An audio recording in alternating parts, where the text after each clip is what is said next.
necessary, but you can. Oh, okay, sure. Michelle is doing the adding, I believe. So Michelle. No, I'm not. Oh, who is? I don't Mark, have. do you want, the Mark, do ability. you want to add? I'm launching on YouTube now, so. Sure, but you Okay. can. All right, I'll get to some of these folks. And then I'll ask, Do you Who want, else? Mark, do you want me to give you everybody's name? sure, is Cynthia Bodge one of them? No, let me give you the names. Okay, Sam Biederman, Parks Department. hang on 1 second, because I got to scroll. I actually don't see Sam Biederman. What's the next one? Jennifer Lancis, Parks. Oh, I see. Hmm. Okay, actually, I have 3 Jennifer Lancises, so, Will the real Um, Jennifer Lances, please? Lori Holderman, Museum of Natural History. give me a second. All right, I said Lori Halderman there. Yep, got her. Okay, go ahead. Rolando Croer. You brought a team, huh? Mhm. Listen, we got to give you guys the best. You always do. Who else? You have Bill Higgins. Mr. Higgins is on. Okay, let's see, Lori's on. Rebecca Myers. Yep, hang on. And yep, Hmm. you got the whole Brady Bunch thing going on now. And Sam says he's on, so. Is he on I the am on. panelist They already? let me in. They let me in. Okay, you're in. Sam's one of Jennifer Lancis's. Oh, okay. So on the, if you would rename yourself, that would be great. Okay. Yeah, tell me when I can get started. I just have to say, I gotta applaud Rolando and myself for putting a tie on. It's been a long time since we've done this. Beautiful thing. Please Dan, pardon can the you- formality. Can you make yourself a little lower because your head is cut off? Yeah. Dan. Oh, I thought you Well, wanted to be quiet, he- Barbara. He wants to show the Oh, tie. I yeah, yeah, see. no, I think he wants yeah, to show the perfect. tie. That's the issue. Okay, so I think we got everyone on. Thank you, Mark, for helping us. And I'm going to hand this over to Michelle and Kay to formally start the meeting. And if you need any help, I'm here and Mark's here as well, but I know Mark's going to be diligently paying attention. Thanks, Stephen. So any technology needs, I'll be happy to do, but I'm handing it to the co-chairs. Good evening. This is the Community Board 7 Preservation and Parks Committee meeting and Preservation Committee meeting. The Preservation and Parks Committee will hear the application from the American Museum of Natural History. The Preservation Committee will hear the balance of the applications. Everyone is welcome to stay throughout the whole meeting. And the first thing I'd like to do is introduce, well, Barbara, can you introduce your committee, the Parks Committee Sure, members? absolutely. So I'm Barbara Adler, co-chair of Parks and Environment, and Clary Newelt is my co-chair. Polly Spain is a committee member. Ken Coughlin is a committee member, and Susan Schwartz, who's also a member of Preservation. So that's how many people you have from your committee this evening. Mark, please add Joe Mertens.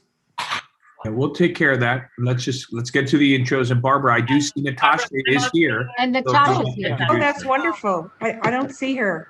Yeah, Going to join us by phone, Barbara. Natasha Cosme. No, I'm on video. yeah. I Oh, see hi. her. Hi. Okay, and I'm a co-chair with, I'm Michelle Parker, co-chair with Ken, sorry, not with Ken, not yet, Ken. With Kay Carpin of the Preservation Committee, that's Kay. And the rest of the committee consists of Madge Rosenberg. I'm gonna wave, where are you? There she is. Jay Adolph, he's here, thank you. Sue Schwartz, who's 2 people on 2 committees tonight. Josh Cohen. Doug McGowan, is Doug here? Yep, I don't see Doug. I don't see him yet. Peter Sampson, he is here, right? I saw Yeah. Peter. Okay, thanks. Paige Cowley, but I don't think she's here. And William Ortiz. Is William Ortiz here yet? Okay. That's our committee. And me. I'm going to review the. And Mark Diller. Oh, and Mark I'm Diller. Mark Diller. Sorry, Mark. You know, I have your name right there. Thank you. I'm going to review the procedure we're going to use tonight. We'll have first the presentation by the applicant. Preservation and Parks Committee members can ask questions during the presentation, but it's a little hard on Zoom. I will call on you after the presentation. Are there any other community board members here this evening? I see Iris, there is. Roberta Seamer, Roberta? and I thought I saw Doug Kleiman. Doug Kleiman. Let me see. And Doug Kleiman. Doug Kleiman. Who else is here? Nobody else from the board? Josh.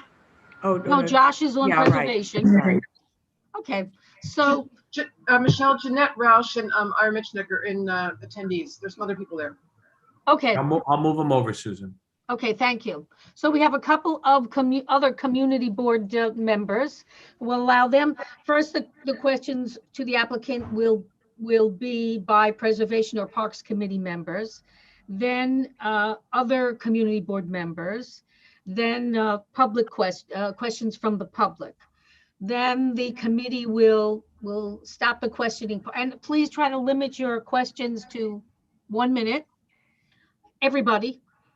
Then the committees will review the application and will then put forth our resolution and or statement depending on where the item is going. I want to tell you that the chat is not private. Even if you think you're sending a private chat to somebody, and this is just by notice, it is public and it may turn around and be published publicly this evening. I don't know that happened last night at the BCI meeting where where every private chat was made public. So I'm just telling you, nothing is private on chat. All right, we are looking forward to hearing Parks and Preservation, looking forward to hearing the first application, and that is from the Museum of Natural History. And Dan, are you the point person on this? Will you start the presentation? Actually, Sam Biederman, Chief of Staff from the New York City Parks Department, will be starting us off, but Joe Mertens will be running the presentation. So Joe, if you could pop up the presentation, that would be great. And then Great. Sam, I was going to take it away. go for it. All right, thank you. Hello, Community Board 7. Thank you so much for having us. As Dan said, my name is Sam Biederman. I'm Chief of Staff and Assistant Commissioner for Community Outreach and Partnership Development at the Parks Department. So we're very glad to be here with our partners at AMNH and walk you through our proposal for the removal and relocation of the equestrian statue of Teddy Roosevelt from the eastern entrance of the museum. After this presentation, the proposal will go to the full board, and this presentation that I'm going to walk through is required, the presentation to the community board, by LPC, the Landmarks Preservation Committee, and PDC, the Public Design Commission. And these are the two city agencies that need to review and, in the case of PDC, approve the proposal in order to move it forward. So if you could move on to slide 2. All right, so nobody knows where you are better than you folks at CB7. We're going to show you a map of where you are, but just to ground truth a few things, we're showing you these maps to just identify what we look at when we make these decisions and make these analyses. So we know that you are located in the Upper West Side of Manhattan, and the statue itself is located in the center of the monumental staircases leading to the main entrance of the museum on Central Park West at 79th Street in Teddy Roosevelt Park. So slide 3, please. And this is just a view of something you all know very well. I feel a little silly showing the CB this because I think you guys know this topic as well as we do, but this is a view of the monument in its current location, in the center of that staircase at the eastern entrance of the museum. And slide 4, please. Here's just another view of the statue. This is the view that museum goers get as they approach the artwork. So you get a sense of its monumentality, of its size, of the imposing nature of the piece itself. And this is outside of the wing that was built by the state of New York as the official state memorial in honor to Theodore Roosevelt. So just to remind everybody that the monument to Theodore Roosevelt consists not only of the equestrian statue, but of the structure itself. And slide 5, please. And so the statue itself, the equestrian statue, is by James Earl Fraser, and it consists of a heroically sized bronze figural group atop a granite pedestal. Roosevelt is depicted on horseback, flanked by a Native American figure and an African figure on foot. So the city, in partnership with the museum, is proposing what is a really incredibly rare action here, but we feel it is the right course of action. We are stewards of the city's collection, a responsibility affirmed by the United States Supreme Court, which in 2009 unanimously supported a city's role in determining what is, quote, appropriate for the place in question based on the aesthetics, history, and local culture, end quote, of that place. In July 2020, at the request of AMNH and with the support of the family of Roosevelt, Mayor de Blasio publicly directed the removal and relocation of the equestrian sculpture of Theodore Roosevelt. Though historical circumstances demonstrate that the statue was not erected with malice of intent, the compositional hierarchy, as received visually, supports a thematic framework of colonization and racism. So with that in mind, the city and the museum propose relocation by long-term loan to a cultural institution or its grounds dedicated to the life and legacy of Theodore Roosevelt. So with that as background and having clarified the city's position, I'd like to introduce now Dan Slippen, who you all know very well, from the museum to elaborate further on this proposal. Thank you, Sam, and hi, everybody. We greatly appreciate the time to be with you today. It's really been a long time since we've been back to the community board, so it's so great to see you all again. This slide that we are looking at, next slide, Joe. This slide that we are looking at is a model of the design of the Roosevelt Memorial. As you may know, the Roosevelt Memorial Commission was created by the New York State Legislature in 1920, 1 year after Theodore Roosevelt's death, to determine an appropriate memorial for the former president. In 1924, the legislature determined that an appropriate memorial will be built as a new entrance to the museum. The legislature allocated funds for the creation of this new entrance wing of the museum facing Central Park West to be designated as the Theodore Roosevelt Memorial. The new wing was designed by architect John Russell Pope, and Pope also designed the neoclassical granite pedestal that the statue sits on. The design of the equestrian statue of Theodore Roosevelt was commissioned in 1925 to stand on the steps of the museum. Next slide. This slide captures the article from the New York Times in 1940 unveiling Fraser's statue of Roosevelt. Fraser's intent of the statue was to depict a confident Roosevelt. The Native American and African figures at his sides are guides, symbolizing the continents of Africa and America. And Fraser wrote, quote, and if you choose, may stand for Roosevelt's friendliness to all races, end quote. The wing officially opened in 1936 with the sculpture unveiling for 4 years later in 1940. The sculpture has been in place since that time. Next slide. The museum complex was designated as a landmark by the Landmarks Preservation Commission in 1967. This photo was used in the original LPC designation of the museum. The memorial As Sam said earlier, although part of the overall landmark of the museum, is comprised of the first and second floor of the center building shown here, plus the facade, its bas-reliefs, the plaza, and the stairs. And the statue is one element of the overall memorial. As you know, the museum is located on city-owned parkland in Theodore Roosevelt Park. Next slide. Many view the hierarchical composition of the statue as inherently racist because its visual construct appears to portray the superiority of white race. The juxtaposition of the elevated portrait of an actual man, Roosevelt, with symbolic figures, no matter how sensitively sculpted, creates an inherent imbalance that causes people to misinterpret allegorical figures as real individuals. Today, the statue's conspicuous placement and continuing presence greeting visitors to the museum appears to imply an endorsement of its content or perceived content, undermining the museum's mission. Next slide. For more than 50 years, the statue has sustained adverse public reaction and protests. In June 1971, the sculpture was the object of a protest by 6 Native Americans who marked it with red paint.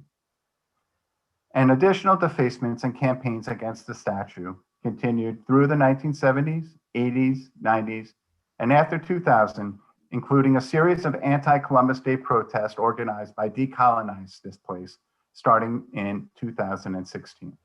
Next slide, please. In 2017, following the white supremacist rally and violence in Charlottesville, Virginia, Mayor de Blasio established the Mayoral Advisory Commission on City Art, Monuments, and Markers. One of the monuments the commission considered was the equestrian statue of Theodore Roosevelt. The commission was unable to reach consensus on this statue, although approximately half of the commission advocated to relocate the sculpture. After recommendations from the commission in January 2018, the museum engaged in a multi-year research effort that culminated in a 2019 exhibition about the context and history around the creation of this statue, and also of public reaction to it. The understanding of statues and monuments as powerful and hurtful symbols of systemic racism became even more evident in the wake of the movement for racial justice that emerged after the murder of George Floyd. It has become clear that removing the statue would be a symbol of progress toward an inclusive and equitable community. With the support of the Roosevelt family, the museum has asked the city to relocate the statue from its Central Park West entrance because its composition depicts a racial hierarchy. Next slide. The museum will continue to be the location of New York State's official memorial to Theodore Roosevelt. Relocating the statue will allow the focus to shift back to the memorial instead of the issues raised by the composition of the statue. To discuss the proposal today, I would like to introduce Rolando Carrera of Studio Carrera Architects, the architect for this application. Rolando? Thank you, Dan. I would like to start by stating that this project is not only about removing and relocating the equestrian statue of Roosevelt, but it is a very exciting and unique design project.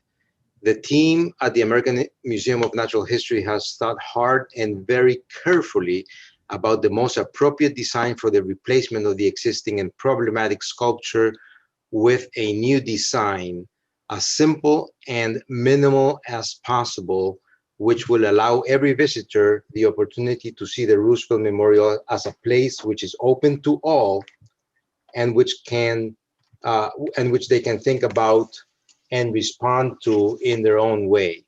I would like to give you some of the details of the design which we are presenting to fulfill this intention.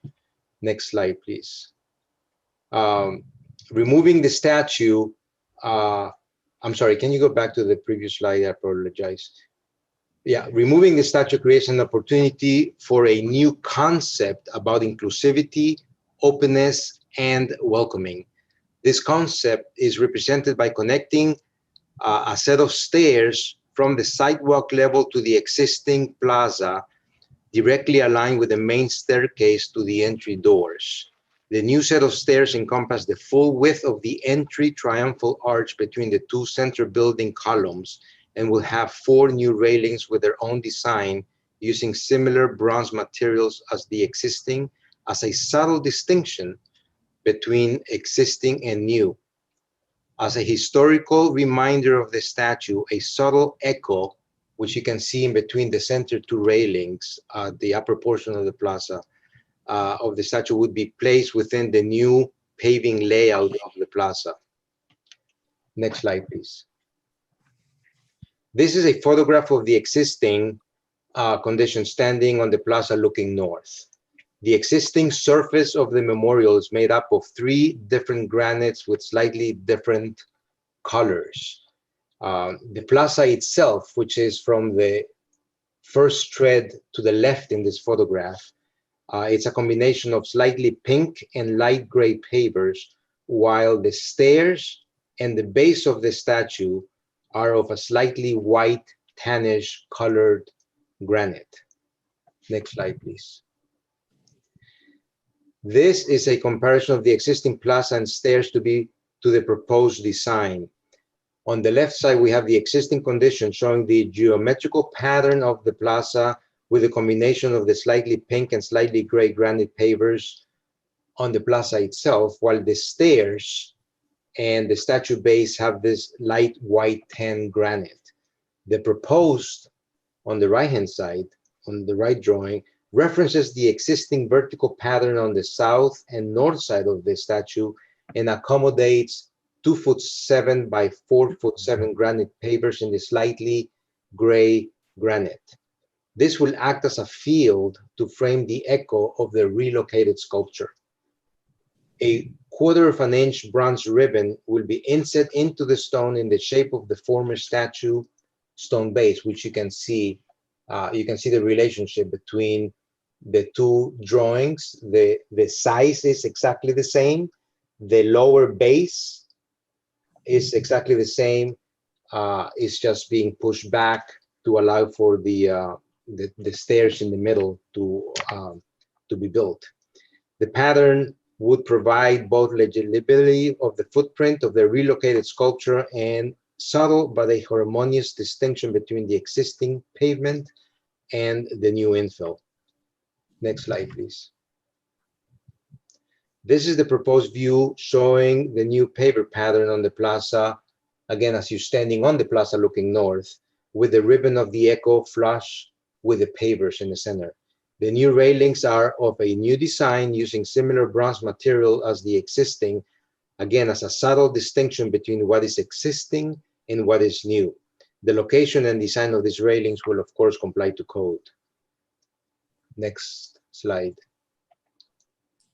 We're showing this slide from further up so you can see the relationship of what is existing in terms of where the base and the statue currently is intersecting the stairs versus the next slide, please,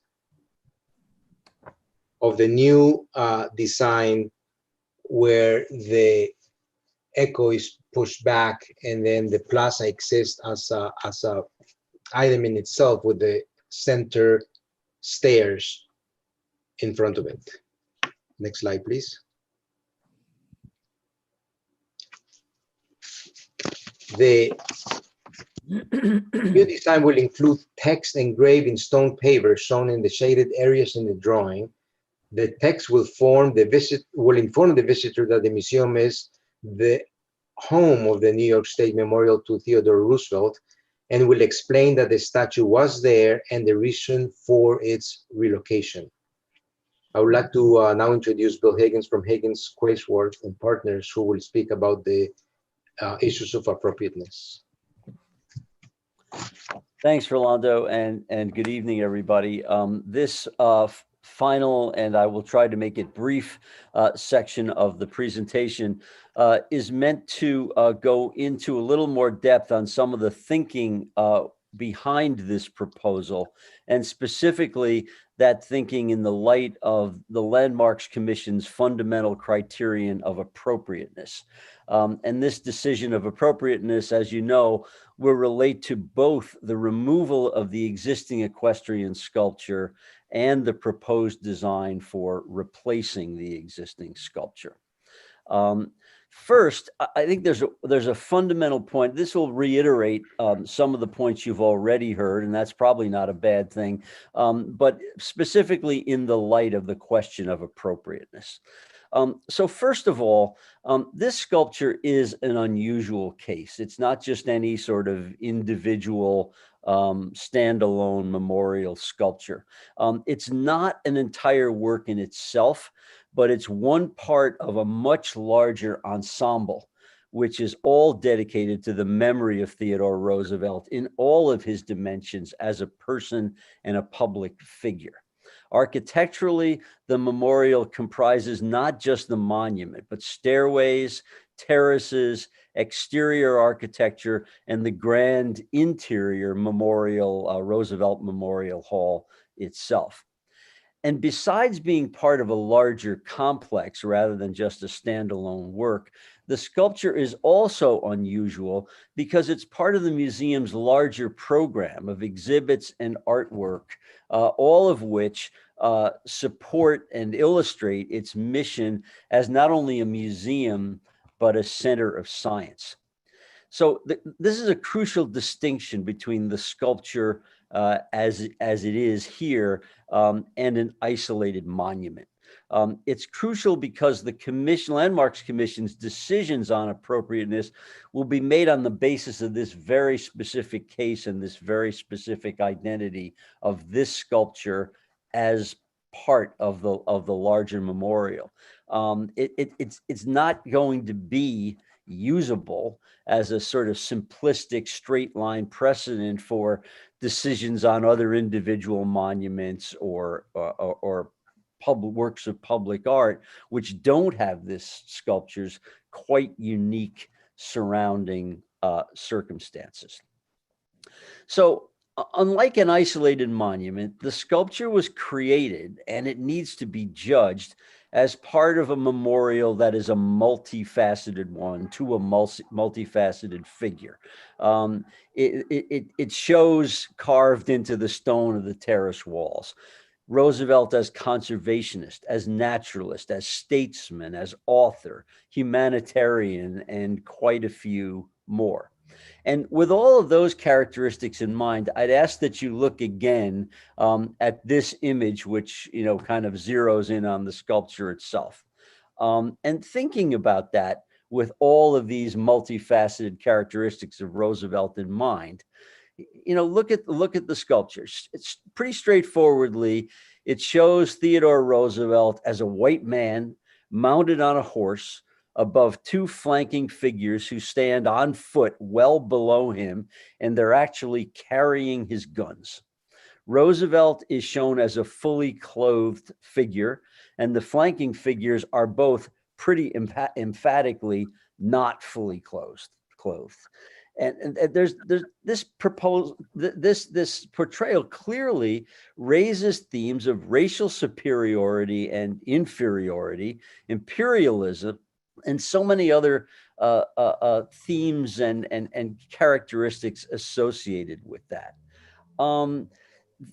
These have been problematic from the beginning, but as the decades have gone on, they have become intensely more problematic.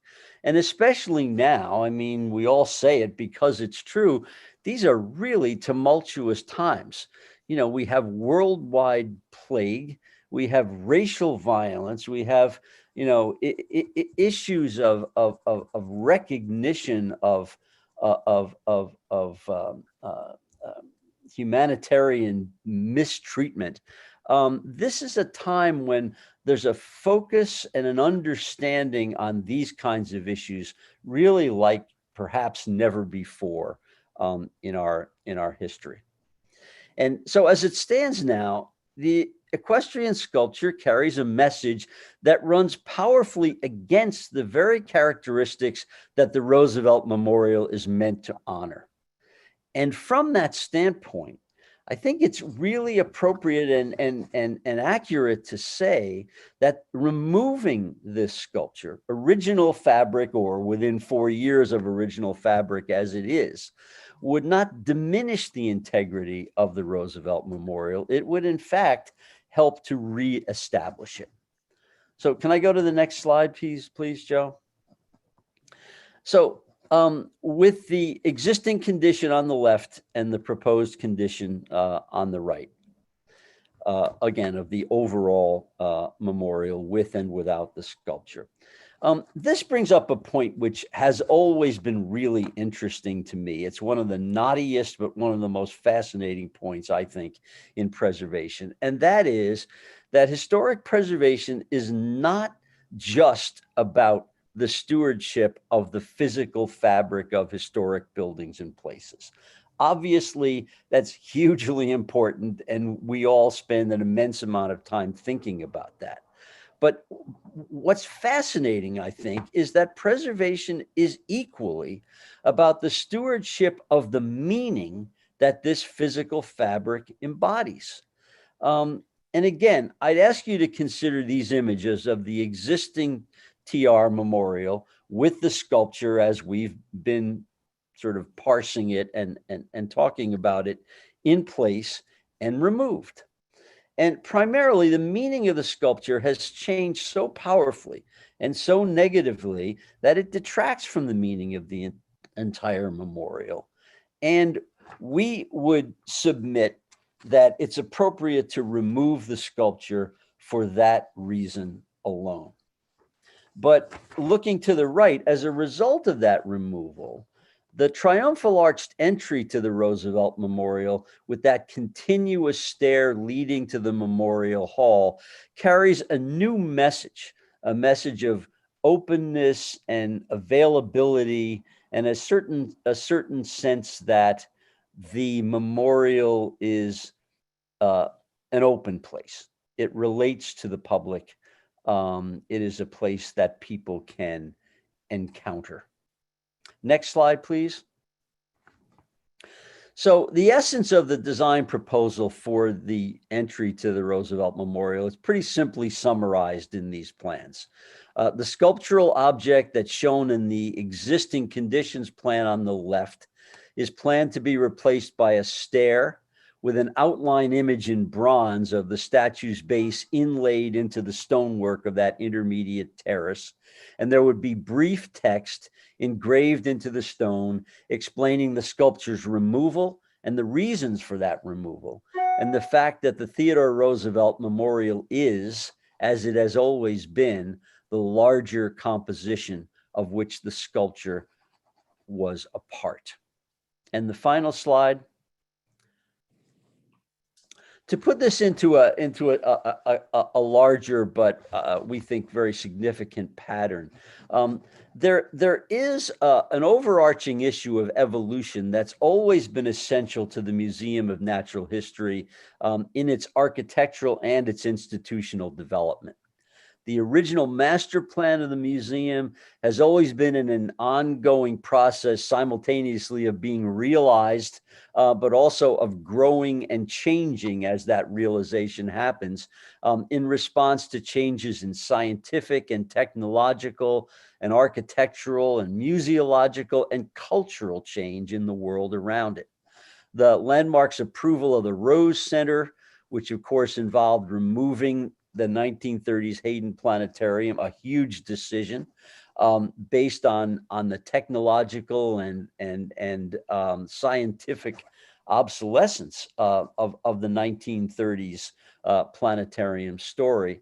And what it was replaced with is something that over, heaven help us, something like 20 years now, has really come to be one of the city's most respected modern additions to a historic complex, and it's a prime example of that elusive issue of how to make a modern addition to a growing historic complex. And the same thing is in the process of happening with the design for the Gilder Center, which is now under construction. But the Roosevelt Memorial, the proposal we're making tonight is really part of that pattern of appropriate change in response to a changing world. And that's always been essential to the museum's mission and also to its philosophy of stewardship. the removal of the existing equestrian sculpture with its really pretty potently negative message is appropriate. And rather than diminishing the character of the Roosevelt Memorial, it will strengthen it. And the design for this simple, minimal recollection of the sculpture is appropriate in providing everyone who visits the museum and the Roosevelt Memorial, and even those millions of us who walk by it and experience it as part of the city, it will provide an opportunity not for a sort of high-tech experience or a sort of, elaborate competing new sculpture, which invariably would have its own issues and its own questions and its own multiplicity of opinions, but instead it provides a simple echo recollection of what was there and why it was removed. And it will give people who care to take it the opportunity to personally reflect on that former sculpture and its complex meaning, and to draw their own individual conclusions about it.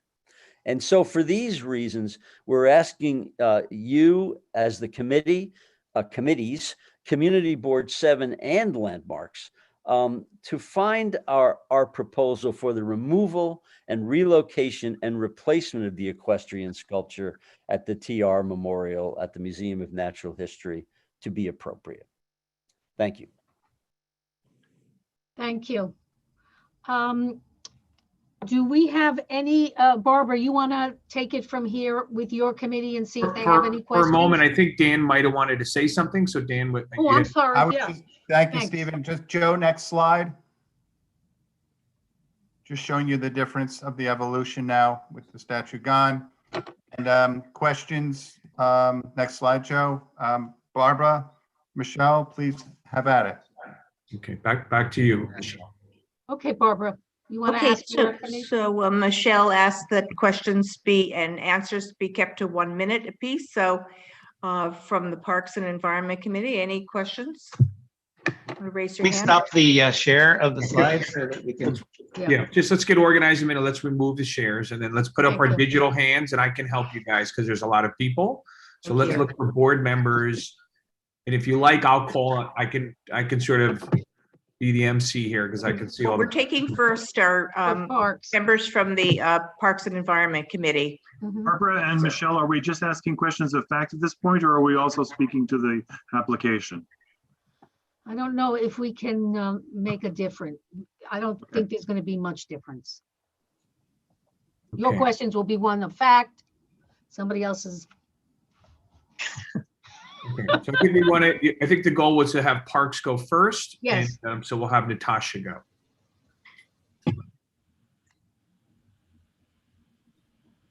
Hi, thank you. Thanks for this presentation. I had a question. I had actually a couple of questions, but they will not take a minute. I was wondering if at the, what you call the echo, where you said some brief text will be written about the history of this this statue. Are you also proposing to put a photograph or an artistic rendering of it? That was one question. Also, who exactly owns the statue? And I'm wondering if maybe you said this at some point in the beginning and I missed it, but where exactly will it go? Thank you. So we're gonna thank you, Natasha, for the questions. We're gonna do them backwards as you ask them. Sam, if you wouldn't mind, from the Parks Department, will answer your last question as to where it's going to go. And the second question, I believe, remind me again what that The was. second question was who owns it? Who owns it? So, And any photo. If there was going to be a picture, if there was going to be a picture or anything. And then I can take the last one. who owns it is a really funny question, actually. It's turned out to be a much more complicated question than we had initially thought it would be. It was I had assumed, I got to say, that it was that this statue was under the ownership of the city. You know, the Parks Department itself doesn't own anything, read, the city owns everything that the part that belongs to the Parks Department, so to speak. But we've had some trouble identifying an exact legal document that demonstrates exactly when the transfer took place from the state, who was the original owner, as the progenitor and builder and creator of the statue, to the city itself. Although there are documents indicating that it was intended to happen and that it took place. So it is our assumption that the city owns the statue. So But it's not the museum. It's not the museum, it's us. Okay. And then vis-a-vis where the statue is going. So it's proposed now for relocation to either a cultural institution or the grounds of that institution dedicated to the life and legacy of Theodore Roosevelt. Which is where? I do not have the location at this time. It's not been finalized. That's what I'm. Natasha, for your first question, and who's ever controlling the presenters, if you can add Jonathan Kuhn if he's not on, that would be. I can add him. Go ahead. Thank you. We are not anticipating any photography to be inset within the area of the Echo or next to the Echo, Natasha. It would be text. Okay, thank you. We're going to have Polly Spain speak now. Thank you. So my question is about the relocation of the statue. Has anyone thought about separating the depiction of the African slave and having that depiction moved to the African burial ground downtown, and the depiction of the Native American Indian, having it removed to the American Museum of Indians downtown? Polly, that's a question that we have gotten numerous times. It is not an assemblage of different pieces of art merged together. It is one piece of art that would travel and stay together as one. So no, it would not be separated. Why can't it be separated? It is mechanically, it is put together in a way that it's not just one piece. It is numerous pieces put together in an orchestrated way from the sculptor, and it remains as a one piece of art that will stay as one piece of art. All right, thank you. Okay, Dan, just letting you know, I don't see a Jonathan Kuhn in the attendees. If he has a phone, there's a couple phone numbers. He's in. He's in. Great, well, welcome.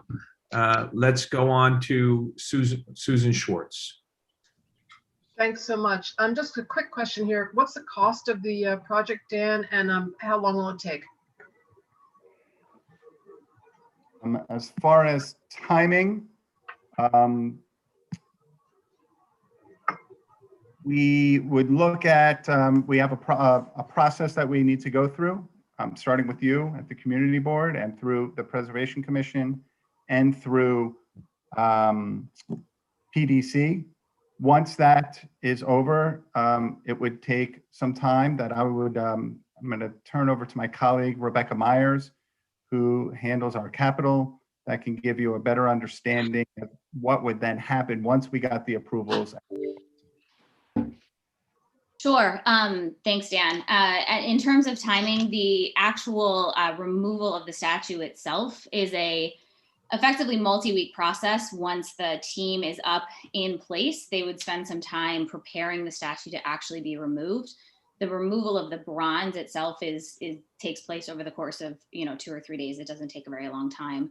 And then followed by the removal of each of the stones underneath the bronze, which would take a number of weeks following that. The actual reconstruction is a decently robust construction project of the stairs themselves, and that could take a number of months once the statue and the stone beneath the statue are out of the way. Could you give an estimate of how long it might be out of service or it might be under construction? Well, we intend to use the entrance to the museum for the most part throughout the process. There may be moments in time where that's not possible. We intend to continue to use the entrance to the museum. So I'm not sure that would in particular be out of service, but the area will have construction up. It could be, 4 months or so, plus or minus, once we get into the details of the construction project. Perhaps you can follow up on more details or at the board meeting, How about the cost? a little bit more. The cost estimate on this? Yeah, I just need to pull that up. I'm so sorry. We're anticipating the cost of the project to be approximately 2.1 million. Great, thanks so much. Okay, Clary, our other co-chair of Parks. Right, it's a question for Sam. And first I have just a quick comment, which is that funny screen here. I note that the new design doesn't make this entrance accessible, but I don't have a problem with that because I don't think that works anyway, and there is the entrance below. But my question for Sam is, you sure made it sound like the statue, and I guess the plinth are going to Sagamore Hill, but is there a reason you didn't tell us whether you're talking about Sagamore Hill? I myself don't have final information about where exactly the monument is, where the statue is going. What I know is that the city, and City Hall in particular, has been in conversation with an institution dedicated to the life of Teddy Roosevelt. Thank you. Okay, Ken, yeah. Yeah, well, I guess eventually all of us are going to get knocked off our pedestals. My question is, your first slide made a reference to a park in Minnesota. Was that under consideration, or is that where it's going? You just don't want to tell us, or? No, Sam, that's actually, Sam, I'm jumping in for you. That just, MN means Manhattan. For the Okay. Parks abbreviations for that. I see. All right. Okay. I assume that the pedestal or the plinth is not traveling, that will just be destroyed? No, I believe the plinth will travel with the monument. Okay. Thank you. Jay? Yeah, I have two questions and several observations. So should I separate the questions from the observations and save the observations for the discussion after the question period? Whatever you can do in 1 minute, Jay. Well, first of all, let me note for the record my objection to limiting the members of the committees to 1 minute. We never, ever, ever have done that or do that at preservation. The purpose of the committee meeting is to have a frank discussion about it. And I think it's, if you chairs want to cut people off who are Hey, on just the go ahead committee and for raise 1 your minute. questions. I think that'd be fine. We'd be happy to hear what you have to say. So I have two questions. One of which has been answered, which is the proposed location for the removed statue. And obviously the answer is there is none to date. And I would say that the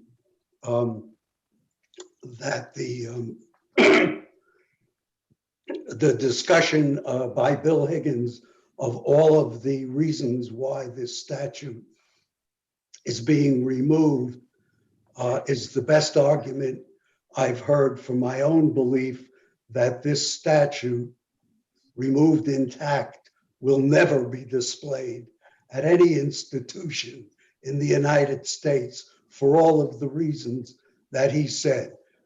And I also note that in the materials that were furnished to us, not once is relocation referred to. So calling this an application to relocate the statue, I feel is disingenuous. It's an application to remove the statue from where it is now. And it will end up in storage and it will be consigned to oblivion. My second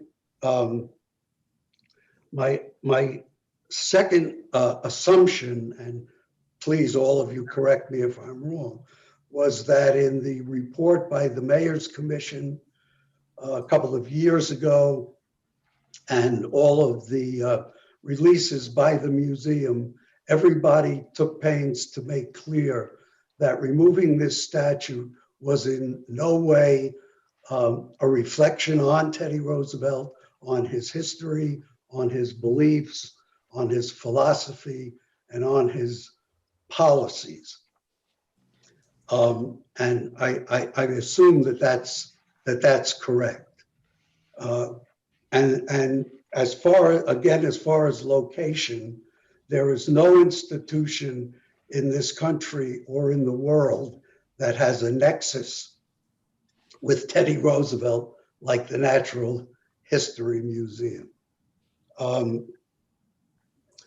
That being said, Polly raised the suggestion that I was going to make, which is to allow the portion of the monument of Teddy Roosevelt to remain in place and to in fact relocate the other two figures to a prominent and appropriate place within the complex of the museum.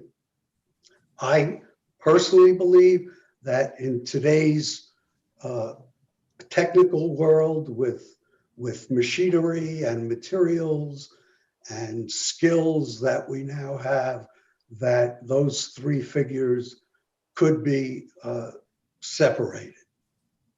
I commend Bill Higgins for trying to convince us that the rest of the monument to Teddy Roosevelt is as significant and imposing and as grand as the statue.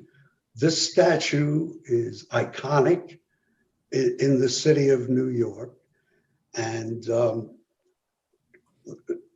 you could review those photos again, and if you look at the entrance with the statue and the entrance without it, you are replacing a grand monument, which is known worldwide, with steps.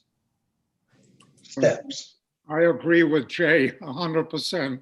So again, I don't see any reason why the equestrian statue of Teddy Roosevelt shouldn't remain in place, and the other portions of that monument be placed in, again, appropriate, prominent places. I think Polly's suggestion about the African graveyard in Lower Manhattan might be a possibility.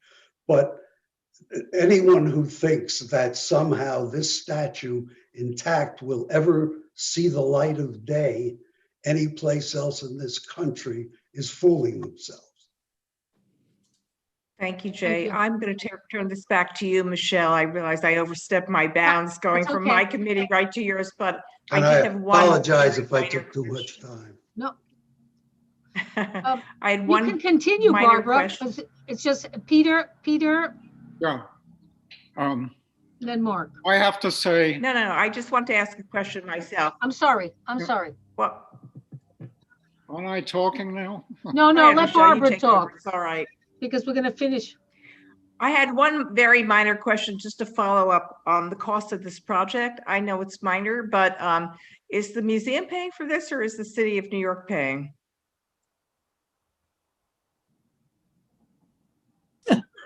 Quiet. Nobody knows. Am I on mute? No, now unmute. Yeah, you went off. The museum has undergone a number of studies to assess the removal of the statue and the capital costs associated to build the stairs. The museum at this point is you know, furnishing the dollars to do these studies to get us to a place where removal can be possible. We are working with the city and we are working with the Roosevelt family to find a way to, you know, handle the cost of this project. Thanks. Okay, Michelle, back to you. Okay, Peter? All right. Thank you very much.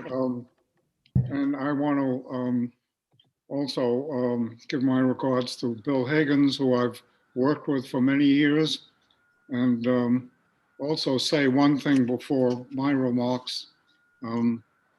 I was involved with another memorial, another Roosevelt memorial in 1960.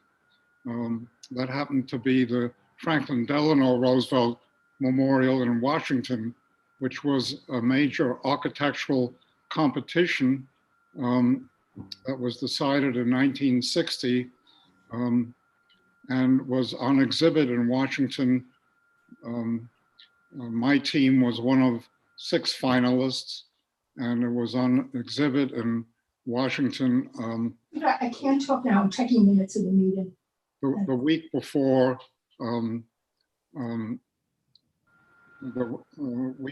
John Kennedy was inaugurated. But regarding the Teddy Roosevelt statue, I agree very much with Jay. I don't see why. I think that statue is an integral part of the entrance, and removing it and removing the base leaves a major void in my mind. And I agree entirely with Jay that keeping the statue and eliminating the 2 figures on either side is a possibility, and it is far better to do that than taking away the entire ensemble. I think that would be really quite disastrous. It would leave such a void at the entrance that it would not be a positive thing at all. So I echo the same things that Jay says. I think that's the way the museum should go. Thank you. Mark?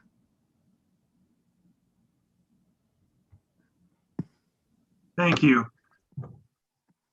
I guess the question I would have, and perhaps this is for Mr. Higgins, is what standard will we apply? Obviously, appropriateness is the standard for the decisions we have to make. The appropriateness, and I thank Mr. Higgins for separating or highlighting the separation of the 2 decisions in effect that we have to make, one of which is the removal, and then the other is what goes in its place. With respect to removal, I want to make a couple of observations. I would assume that the standard to be applied is a little like the standard that we in the Preservation Committee use when we are asked to legalize something that was done inappropriately in the past, which is to say, neither to penalize nor to credit somebody for what is the existing condition, but rather to ask if this were presented ab initio, in this case, the plaza, the memorial, et cetera, without the statue, would we have approved it in that sense? That's what I would propose to be our standard, but we have experts here, so I'll defer to them. Before I turn that mic back to Mr. Higgins, I would offer 2 other observations, one of which is that while I have some sympathy for Jay's argument, I am very much troubled by the idea of somebody putting in my hands the saw to take to a work of art. Whatever one might think of this work of art in terms of its composition at its time and so forth, I would no more want to be a person that dictates how a work of art should be reassembled than I would with those guys that ran around the Vatican a couple of years ago, putting fig leaves on historical anatomica. I also want to introduce another thought, which is that the Museum of Natural History is obviously a museum, and that in itself is as an educational institution. And I have bored my colleagues too many times with my view of the academic freedom provisions of the First Amendment, which I believe limit my ability to tell an educational institution what its mission should be or how it should be expressed. So I take at face value the need or the consistency with mission of removing the statue in this instance as a compelling reason to do it. Whether or not I agree with that, and I have my own personal very different interpretations of the statute, but that's not the point. The point is that an educational institution under the First Amendment should be given as long as it has integrity, that given the opportunity to express its mission in the way that it and its educators think best. So now going back to the issue of standard and how do we assess the decisions we're being estimated, and especially the first one, which is the removal. Mr. Higgins, is there any precedent for a standard that would guide a committee like ours or committees like ours in this kind of an evaluation? And I'll shut up now. Mark, thank you very much. Your observations and your questions are always really thoughtful. I wish I could, just give you an absolute, bullseye answer to this. But this is one of those cases it's similar really to those difficult issues of cultural landmarking. When you start to sort of separate the physical fabric from the cultural meaning.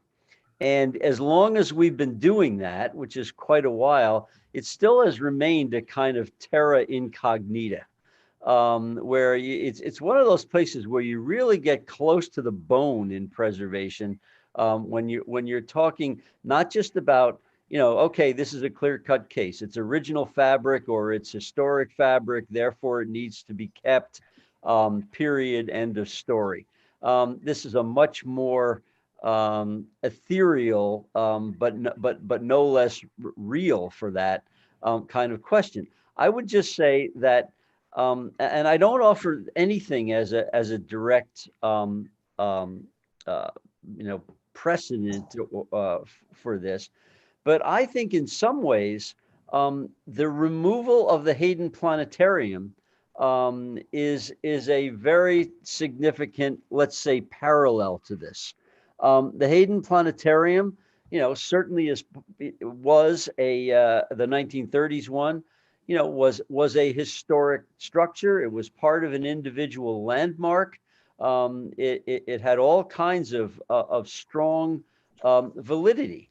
On the other hand, as I mentioned earlier, there are these issues that are not quite historic, not quite architectural, scientific and technological obsolescence, the need for the museum to stay current in its interpretation of the science that is its province. And you get to these issues where in the end, it's something that really needs to be weighed. And there will always be necessarily differing opinions, particularly in a case like this. And I think the best thing that can be done is to leave something that people can responsibly think about.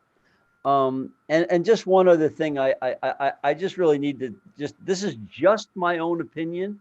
It is no one else's, not the institutions. That the idea, I have thought about the idea of removing the standing figures, and I would assume that can be done with technology and laser inference of the missing parts, etc. But I ask myself, what have you done then? You have taken the non-white figures and you have excised them from this expression, and that's not to me anyway, that's not a clear move, and that's not one that is without all kinds of ambiguities and problematic overtones. So this is one of those situations where I firmly believe there is no single right answer. There is a spectrum of possible answers. And the reason that I'm willing to stand up and talk about this with you is because I believe that the museum's proposal is a responsible and a thoughtful one that is firmly within that spectrum of appropriate interventions. Thank you. Thanks. I was looking over here because I'm writing down what you say, not because I'm ignoring you. Of course. Does anybody else from the Preservation Committee have a question? Kay, do you have a question? Because I see that. Sure, I'll just throw it in. I think there are bits and pieces of what my colleagues have shared and asked that I would agree with, and I'm not going to repeat those things. I just say that I grew up on Long Island as Teddy Roosevelt, looking to him as a figure, a role model, so forth. I made annual pilgrimages to Sagamore Hill. I feel that the statue does a real disservice to his legacy and the best parts of who he was, what he stood for.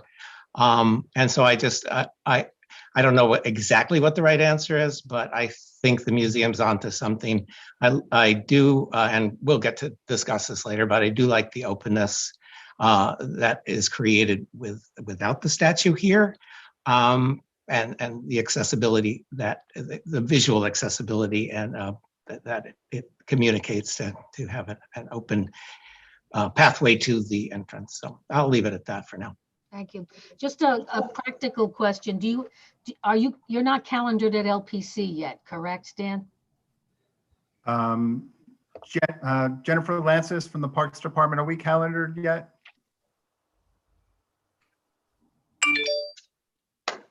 We have submitted the application. So there is a plan for it to go June 8th, I believe. Yeah, I'll put a question mark next to that. And can I try to understand on the plaza, are all the stones being removed, or only those that are replacing the area that the statue or the plinth covered? Beck, did you take that? Are all the stones on the plaza being removed and replaced? So there's the bronze figure, and then there's the pedestal, and then there's a base underneath the pedestal. Right. The base and the pedestal are both being removed to make way for the stairs. But nothing on the plaza on the sides is going to be reconstructed, removed, changed? No, it's just as I just mentioned. It's that adding the steps. Correct. Yeah. Okay. Thank you. Jay, do you have another question, or your hand was still up? We can't hear you, honey. I was just waiting until we have our full discussion. Okay. I had one thing that I wanted to make very clear, but whenever we're ready to go beyond questions. Okay. So we want to see, it looks like Roberta from the board has a question. I think this is really wonderful. I mean, I went to the museum when I was a child, and I brought my children there, and I brought my grandchildren there, and I've always had a problem with the statue of Teddy. I think he was a great president, but I have always had a problem with the Indian on one side and the African American on the other side. And I artistically, I would not like to see a statue, an artist's vision of a statue destroyed by removing parts of it. This is the artist's vision, and it just seems totally inappropriate. Would any of the museum people like to comment on that? Thank you. Is there anybody else from the board? Doug, you have a question? And I don't know if I introduced Melissa and Ira as members of the board earlier, so I'm doing that now. Doug Kleinman, you have a question? Yes. On the echo portion that ostensibly is going to remain, I understand that there's going to be some text and verbiage. I'd like to know, and I don't know if it's within their purview to even comment on that, but I am very curious to know what the exact, if you have chosen the exact verbiage that will remain, because I think that's extremely important being that we're talking about implicit and explicit language and communication. I'd like to know what is going to be written there. Hi, Doug, I'll take that. So we are working on the text. The text has not been finalized yet, but that is not under the jurisdiction of the Landmarks Preservation Commission as far as the applicant. But that is something that we will be addressing as it relates to the Public Design Commission. Thank you. I think it's very important. Words matter, and I understand it's outside of the purview, but I think it's extremely important. Thank you. Doug, we couldn't agree with you more. I see Jeanette Roush is here. I'm sorry, I didn't see you before. You have a question? Yes, and that's fine. I recognize that the Museum of Natural History isn't focused necessarily on American history. That said, I think because Roosevelt had such a relationship to this museum, it's important for the museum to discuss sort of what we're discussing tonight, and have within the museum something that maybe has a view of what or a model of what the statue used to be, and why, as America's civilization evolved, we decided that this was not appropriate, because we're ever changing. And I would much rather see this story told within the museum than just have it erased. Sort of one day the statue's gone and now everybody's supposed to be happy because there's no racial tones on the museum. Thanks. Thank you. Anybody else from either committee or CB7? Okay, so we can open it now, Mark or Stephen, to attendees. And it looks like we have one person with a raised hand. Yep, it's Reverend Schuler Vogel, and I'm going to allow them to speak. So, all right, Skylar. thank you. Skylar, sorry about that. That's okay. Thank you all. I'm the senior minister of the Fourth Universalist Society, which is 2 blocks south of the museum. It's nice to see some of you who I know. I'm really glad that that the statue is being proposed to move in its entirety. I think it's really important. I guess I would add, and I guess I have a question. My question is, it's one thing to erase a racist statue or to move it or to, and another thing to be explicitly anti-racist in a response. And so I'm curious about the not replacing it with an alternative. Something that comes to my mind is maybe an annual or every 2 years statue that's commissioned by BIPOC folks who have been directly impacted by Roosevelt's colonialist, imperialist, history. And I think some of the issue with the statue is not just about the fact that there's the obvious inequality between the figures, but Roosevelt's own views about indigenous people and the actions that he took. So I'm wondering about the museum's, whether that was considered, or is that a possibility of really sort of a explicitly anti-racist position of empowering indigenous people, people of color, artists. New York is such a beautiful art community, and it could be a really striking thought. So I'm just curious about your thoughts on that. Thank you. Anybody want to take a quick answer to that? Dan, who on the team? Yeah. Are you speaking, Dan, or does somebody else on the team want to speak? Reverend, it's good to see you again. It's been way too long. I'd like to see your actual face, although you have a good portrait shot.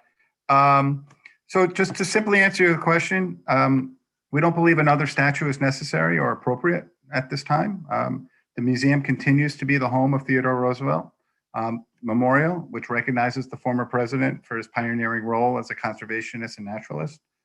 So that is where we are. I don't see anyone else, Michelle, with their hands raised. Yeah, nobody from the public, but I think Madge has her hand raised, or did you want to wait for the discussion portion, Madge? We can't hear you. Another question to follow up on what the Reverend was saying. Was there any thought of any other statue of Theodore Roosevelt that might be more appropriate? Hi, Madge. As I said, we are not entertaining any additional statuary at this time. Thank you. All right, I think that concludes the presentation, the questions by both Parks and Preservation, questions by the Community Board as a whole, and the public. So let's take a couple of minutes to get to have discussion amongst the two committees and come up with a resolution.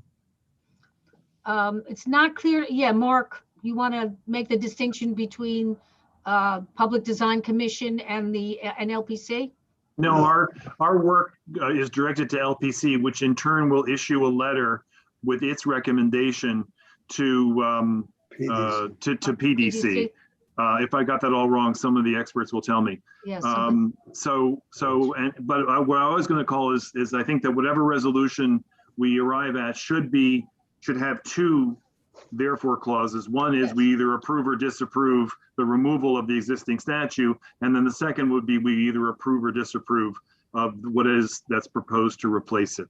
That's the only thing that I would think we want to keep careful tab on, because there are two decisions we need to make. Yeah, I think we all, Barbara, you agree with that? Clara, you agree with that? I see Kay's head going up and down. Yeah. Yes, I do too. All right. Do we have some form of a resolution, or do you want to go right to do you want to just right away discuss first the removal of the statue? Yeah. I thought we still had an opportunity to. Yeah, go ahead, Jay. For a brief comment. Go ahead. Yeah, well, first of all, I want to clear something up in case anyone has the wrong impression. I mean, I read the entire history of this statute, and I agree that notwithstanding the very benign intentions of the original architect of the installation and the sculptor and the administration at the museum that installed this, the simple fact is we live in a different era than that time, and people's views, people's awareness of certain issues, and the consideration that people have given to various parts of our culture, political and social, have changed. And while it may have been a difficult decision, and while there are some rational arguments on all sides, I think ultimately the museum's decision that forgetting the mechanics, but the museum's decision that the statute was inappropriate in this day and age is appropriate. And I have no quarrel with that. So I just wanted to clear that up in case somebody thought that I was disregarding the realities of life as they are in the community today. My concern is with how this issue, which needs to be resolved, is being resolved mechanically. And you know what Bill mentioned about separating the three figures, when I was thinking about doing that, Bill, the first thing that popped into my mind was that would that be perceived as somehow an act of disrespect for the Native American figure and for the Black figure? And so I was conscious that, again, perceptions are very ethereal, to use a word you used, and very subjective. But I think ultimately, if that were done and those figures were given the prominence and respect that they would deserve within the context of the museum complex, it would blunt any negative results. But just to sum up, I mean, the perception of the message that now comes from that statute has become, as somebody once said, perception is reality. And that's what it's become, and that's fine. I think the issue needs to be dealt with.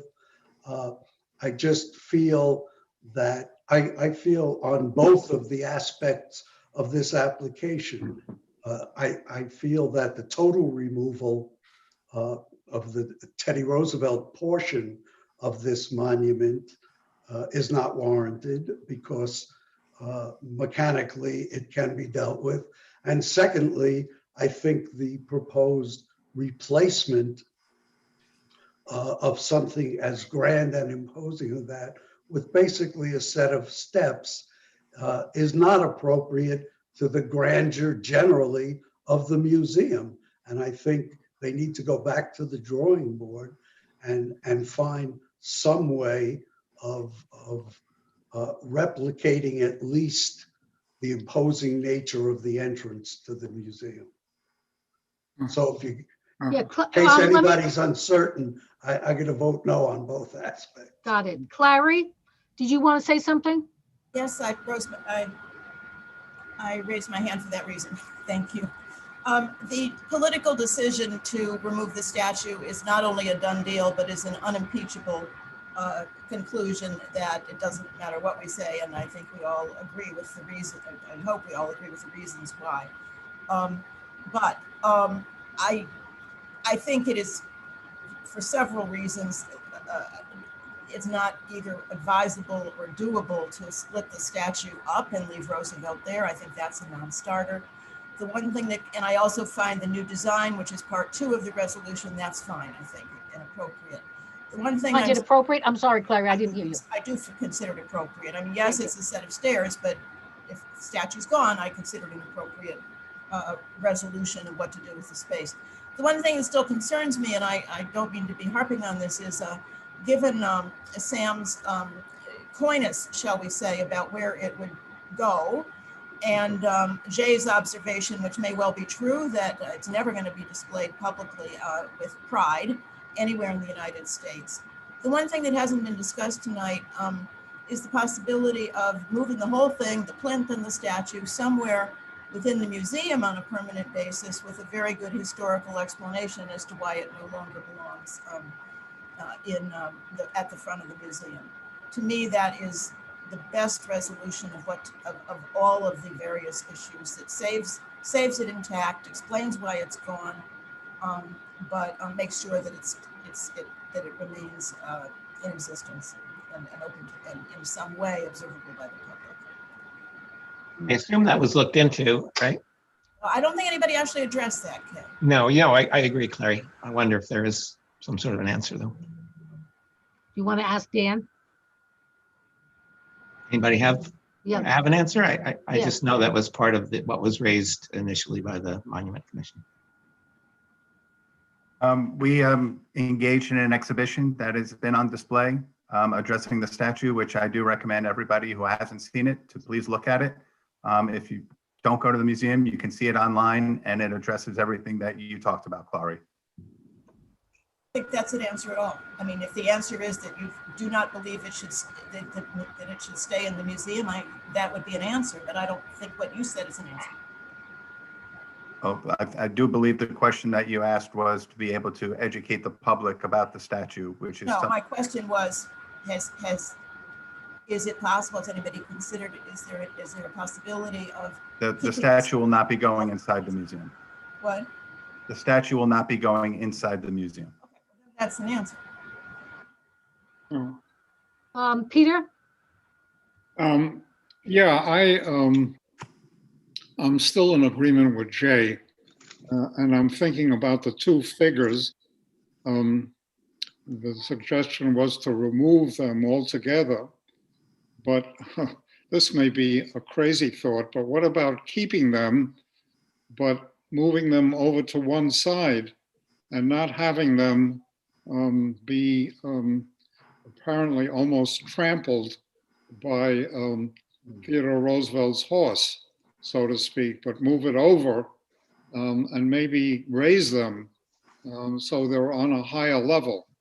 I mean, it's somewhat crazy. It's working, doing something with a work of art, but it may be better, in my mind, and maybe Jay would agree, than removing it altogether and losing it for posterity.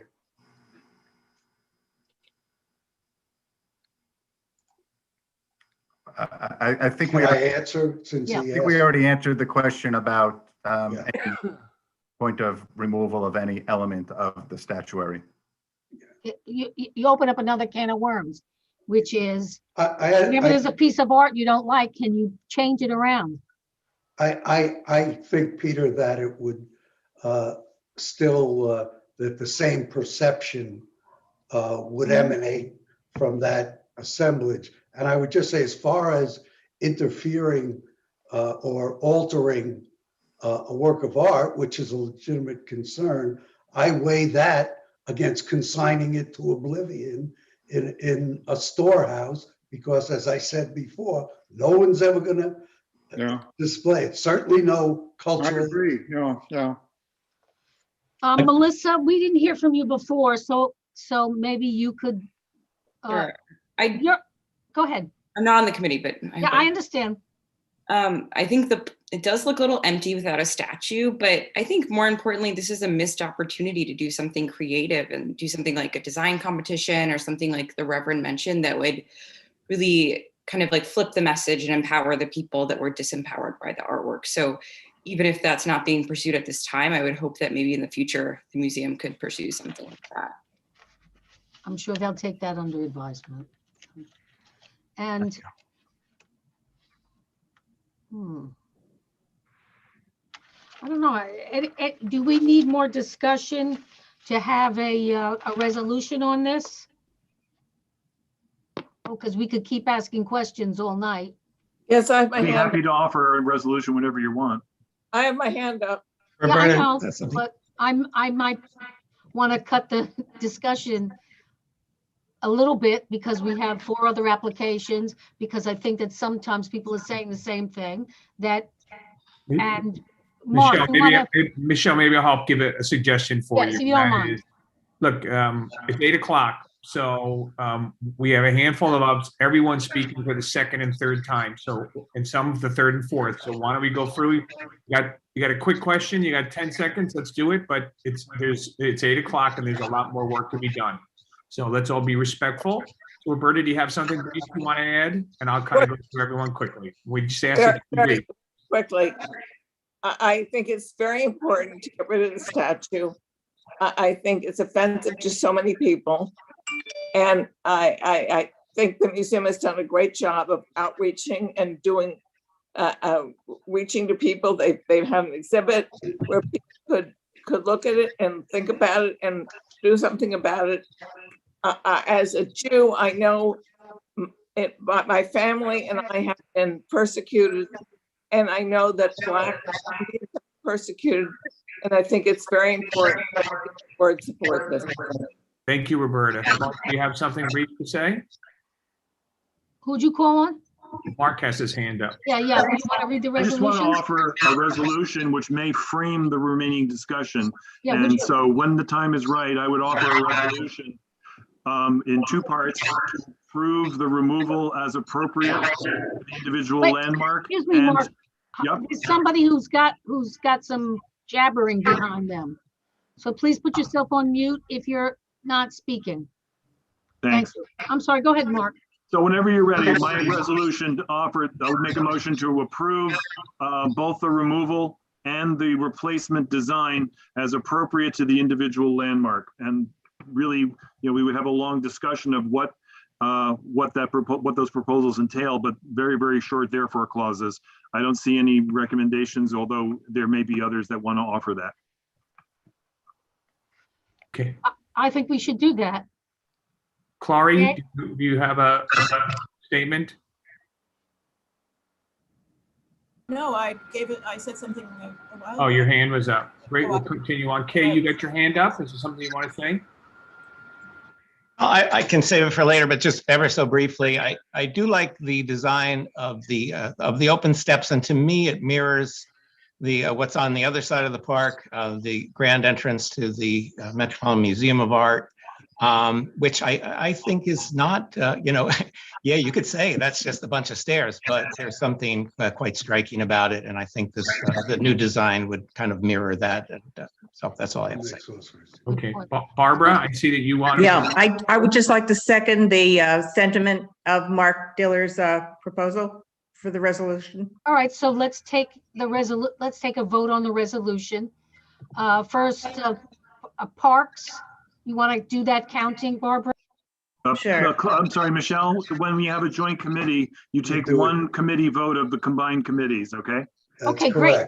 So all those in favor of the resolution as proposed by Mr. Diller, raise your blue hand. Michelle, what's the resolution? What? Just please repeat the resolution. Straight up, it's to approve the removal and to approve the replacement design as appropriate to the individual landmarks to which they were pertinent. No one has suggested any conditions or considerations. So if this doesn't pass, that can always come up, but we're taking a vote. So that's the resolution. Okay, so all those in favor of the resolution, please raise your hand. Just to be clear, it's committee members, all Yes, committee. only, I'm sorry, yes. The resolution, I believe, needs to be an A and B resolution. A is the removal. And I would like the resolution, and this is because I know my own beliefs are that removing the statue in its present form is in fact appropriate. So I would like some language that if it's a motion, if the resolution is to approve, that we add language saying that it's to approve under the terms and conditions as proposed by the museum. I'll take that as a friendly amendment. Thank So you. let's start again. We're going to vote in two pieces. A for on the first part is on the removal of the statue. Right. All those in favor? Under the terms and Under conditions. the terms, And yes. conditions proposed by the museum. All right. All those in favor, please raise your hand. Committee members, Preservation and Parks. I see 1, 2, 3, 4, 5, 6, 7, 8, 9, and I'm 10. And Kay, you're all right. So that's 10. Can somebody double check that for me? Stephen, can you help me? Yeah. 9 plus 1 is 10. Okay. Very good, Mark. Wow. All right. Firing at all cylinders. We're killing Okay, it. Ted. High tech here at CB7. Thanks. All those opposed? 1, 2. I have 2. Any other hands raised? Yeah, no, and if someone's voting verbally, they should just speak up because it's tough to peruse. So you should take those 2 no's for All committee. of those abstaining? Hold on, let me just lower this a minute. Wait 1 sec. Yep. I'm gonna lower hands and then say it again. Anyone abstaining? These are committee members only. And any abstaining for cause? 0. 0 abstaining. Madge, I can't hear you. Says 0. 0. It's so far, it's 10, 2 to 0. 0. 0. Okay. Okay. So I guess I can take a full board vote on this. You want to do non-committee members now? Non-committee members. All right, non-committee members in favor of portion A, statue removal as articulated by the museum. 1, 2, 3, 4, 5. Add mine because I can't digitally, so that's Okay. 6. 6 opposed. Hold on, let me Oh, just, I'm I sorry. gotta lower the hands a minute. Okay, any non-committee members opposed? 0. Any non-committee members abstaining? 1. That's 1. Wait, Susan, that's a mistake, right? Yes. Right. So 0 and Abstaining for cause, non-committee members, 0.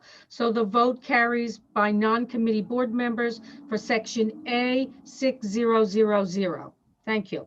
Now for section B, repair slash restoration as presented by the applicants.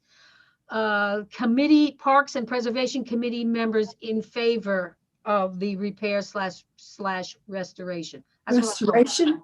No, what are we calling it, Mark? What are we saying? I'm calling it the replacement, but the modification to the existing plaza. Okay, modification is the best word. And I'll adopt Jay's language again with the subject of the terms and conditions proposed by the museum. Okay. Although actually the proposal is from the Parks Department, isn't it? How about just as proposed? Okay, so all the Parks and Preservation Committee members in favor of section B, modification to plaza as proposed. I see 1, 2, 3, 4, 5, 6, 7, 8, and myself is 9. All of those opposed? Just let me lower the hands. Yeah, sorry. Now everyone opposed. All those opposed? Jay, you're opposed? Yes. 1. Right, yeah. 2. Peter. 2. Okay. All those committee members who are abstaining? I'm abstaining for this part of the vote. Okay. No, Committee member. What committee? Oh, that's right. Look, I'm all confused today. It's all right. You I'm are abstaining really as on every well. committee. So 9-0 and abstaining for cause committee members. Just gotta- William, what's your vote? Yeah. I'm sorry, what's your vote, William? Yeah, I voted to abstain as well. Okay, so it's 9-1-0. Can I Is switch that to bad? abstain? Can I switch to abstain? Okay, so you were originally in favor? Yes. So 8-2-2-0. And Michelle, I'm sorry, same here, abstain. Sorry. Okay, 7-2-3-0. This is committee Anyone else? members, thank you.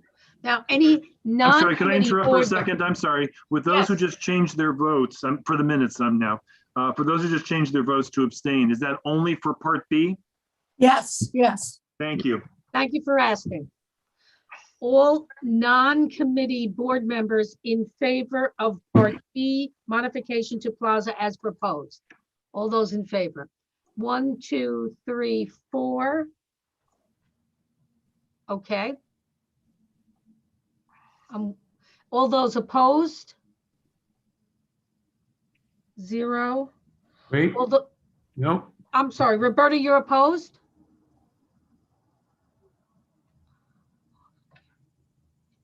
Can't hear you. I voted for. Oh, okay. So can we do that again then? All those non-committee board members in favor of the modification to the plaza as proposed. This is in favor again, non-committee board members. We lost a few of you.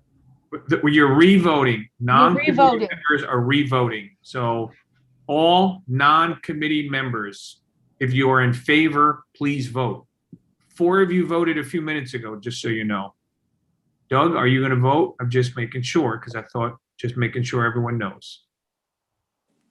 Okay, so that's 4. All those opposed? 0. All those abstaining? You're 1, Yeah. and Doug is 2. All those abstaining for cause? Are you for cause or just abstain? Yeah, I moved too fast on this. He's just abstaining. Yeah, so the resolution passes amongst the non-committee board members 4-0-2-0. All right, thank you, everybody. Thank you. Parks people, you are welcome to stay, as well as everybody else. Thank you very much. Thank you, everybody.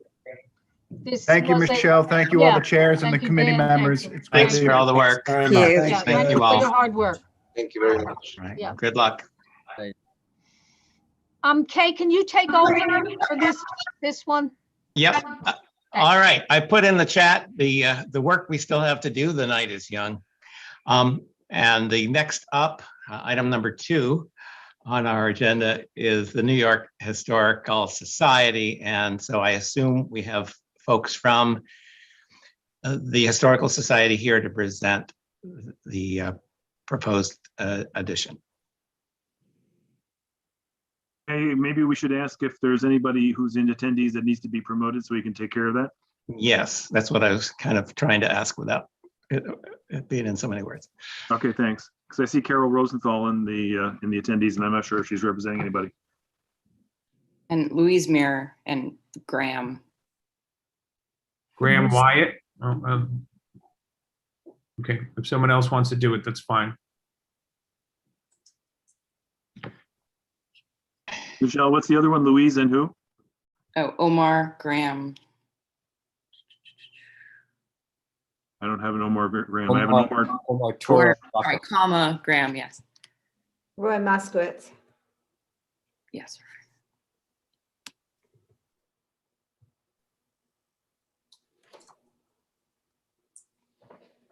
Is that everybody now? Getting there? There's Graham. No, I'm sorry. There was somebody Moskowitz, was there? Roy Moskowitz. Say again. Roy Moskowitz. They are in alphabetical order by first name, which is incredibly unhelpful. Yeah. There he is. Okay. Great. All right. Welcome. I apologize if you waded through that, but hopefully you found it interesting. We're very eager to hear your proposal and to see what you have to say, and then we will ask some questions and have a discussion, and then see if we can come to a resolution. So please, who's gonna spearhead this for you guys? This is Graham Wyatt from Robert A. M. Stern Architects. Am I intended to be sharing the presentation, or is somebody else going to be showing it as they did in the previous agenda item? I'm prepared to do either. Yeah, why don't you do it? Yeah, I would suggest that you do it, Graham. You have the ability to do it. Probably we can do it for you, but yours is probably more efficient. Good. I will do that. But before I do, I've introduced myself, Graham Wyatt, a partner with Robert A. M. Stern Architects, but perhaps while we have faces on the screen, it would be nice if others in our team would do the same. And so I'm going to hand it to Dr. Louise Mirror. Louise. Good evening, everyone. I'm Louise Mirror, President and CEO of the New York Historical Society, and I am here with my colleague, Roy Moskowitz. Roy can introduce himself. Good evening, it's Roy Moskowitz. I'm working with the Historical Society on this capital project. Nice to meet you all. Beautiful, thank you. Good, thank you. So with that said, I will share a screen.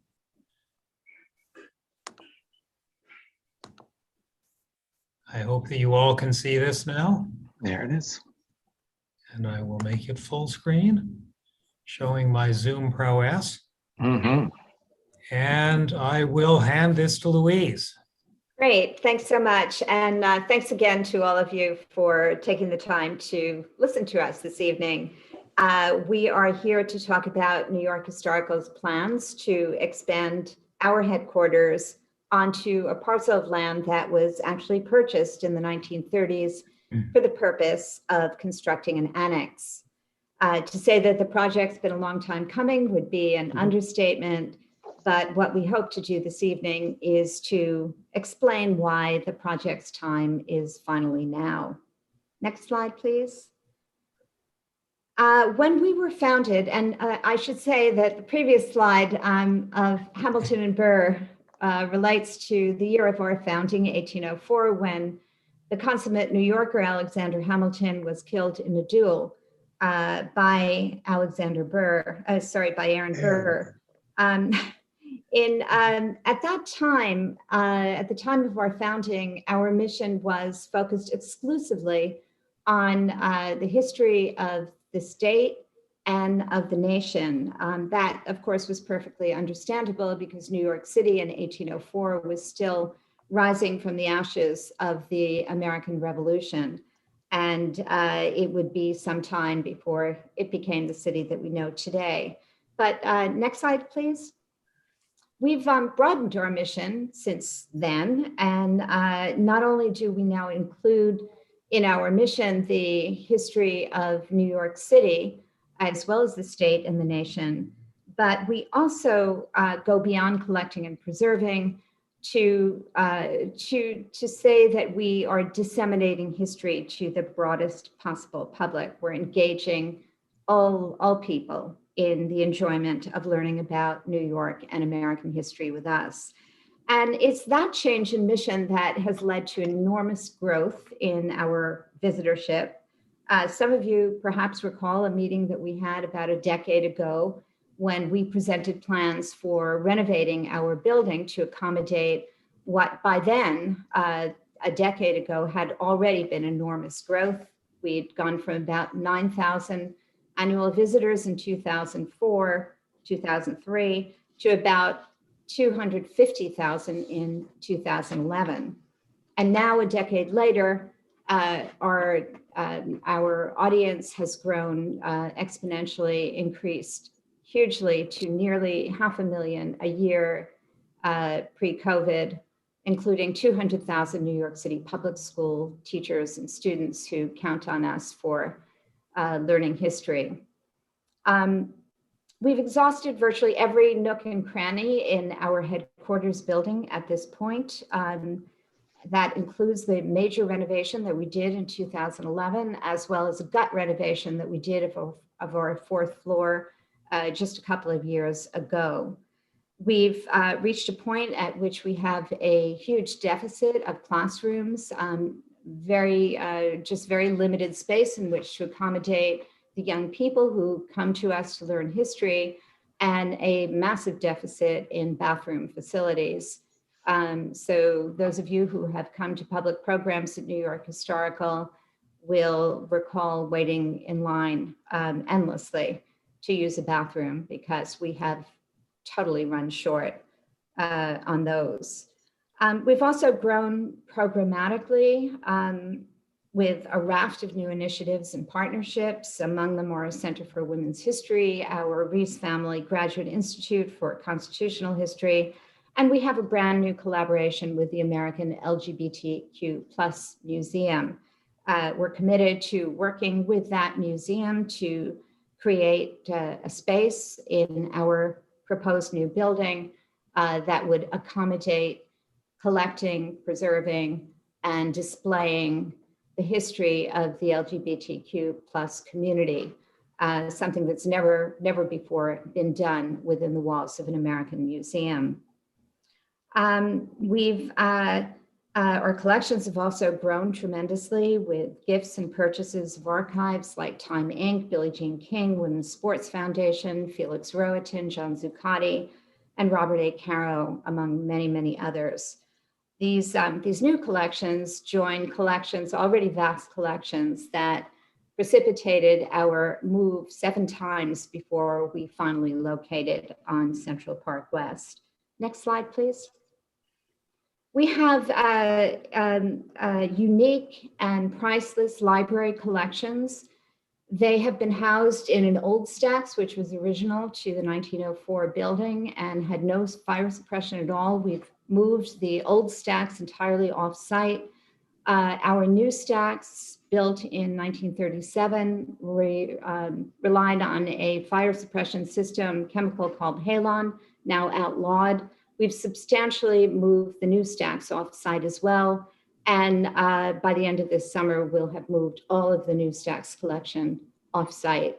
So we will be a library without an on-site collection until we construct compact storage, state-of-the-art compact storage, which is part of our new building plan. Definitional issue. We can't be a great library without any of our collection available to users on site. Next slide, please. We are resolved to move forward with a plan to help Americans, all Americans, New Yorkers, and those who come from the rest of the nation and the rest of the world to learn about American democracy, something that seems of increasing importance, especially in light of recent events like what happened on January 6th.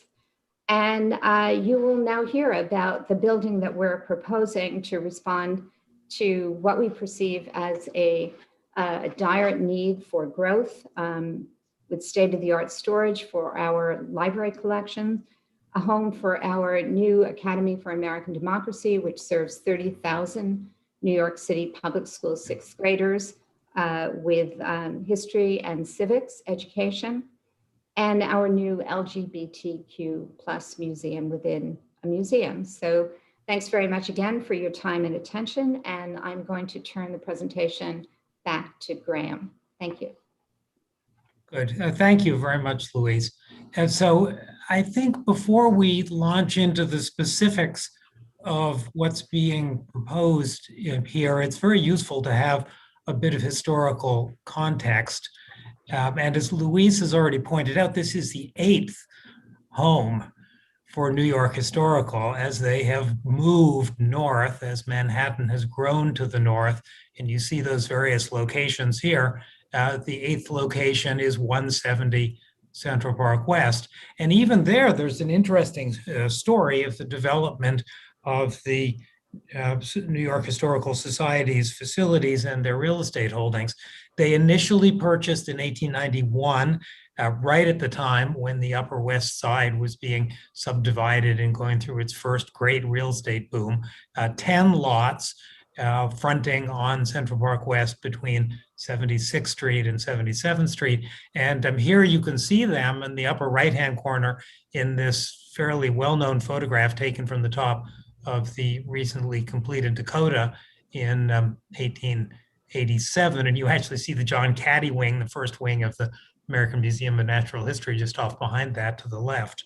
But the museum realized even at that time that it needed to be ambitious about the future, but also realistic about the present. And so they sponsored an architectural design competition, and York and Sawyer, a really noted and very high quality firm, prevailed. They were the architects of the Federal Reserve Bank in Lower Manhattan, but also the Central Savings Bank building. For those of you who are young, the Apple Bank building at 73rd and between Broadway and Amsterdam. And the part of the charge, the program brief that they were given for the competition, is they needed to design a building that could be built in phases. So in the upper right-hand corner, you see York and Sawyer's 1903 rendering, their a winning competition rendering. And in the lower right-hand corner, you see what was actually built in 1908, which is just the center portion of that original design. And the left-hand side, you see in our aerial perspective reconstruction, the portion that was built in that initial phase. But the New York Historical Society knew that they would have a continuing need to grow. And in the 1920s, even before they had completed the building that we know today, they purchased 3 lots to the west of their recently completed home, 2 of them fronting 76th Street and 1 going through to 77th Street. And so then when they finally decided to complete the design that York and Sawyer had initiated in 1908, they were doing so on a somewhat larger lot. They also hired a different firm, also a very fine firm, Walker and Gillette, and Walker and Gillette completed the design wrapping around York and Sawyer, but also interpreting and changing some of the details and the specifics in a very artful way. And I'll come back to that more in a moment. Also, the New York Historical Society continued to look to the west, and in 1937, they bought 4 further townhouses running along the north side of 76th Street, and those are illustrated in the historical photograph, tax photo on the right-hand side. So in 1937, 38, 39, they completed the design by York and Sawyer and construction.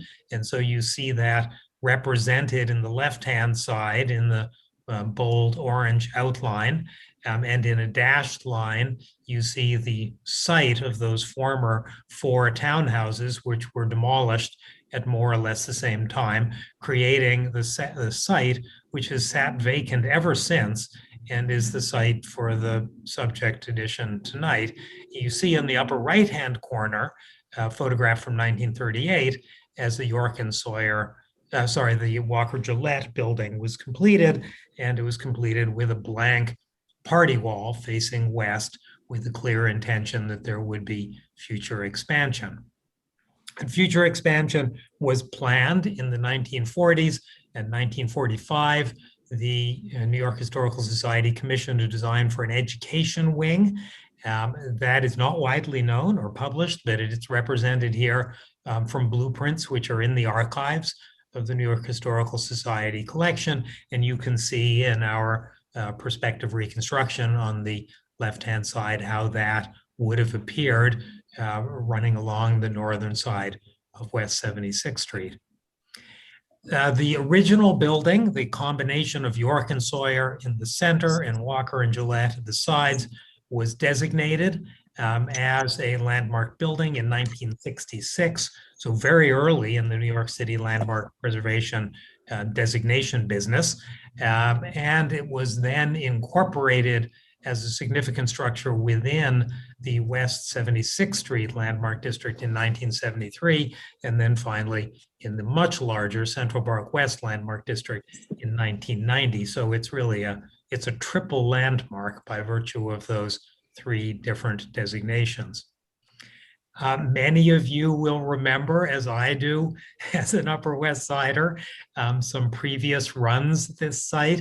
In 1983, Hardy Holzman Pfeiffer proposed this condominium tower, which was intended to generate revenue. It received a lot of press and was fairly controversial at the time. And what didn't really receive much attention is that this project included significant upgrades to the programmatic areas of the New York Historical Society, including an addition on the vacant lot, which had been previously considered as the site of the education building.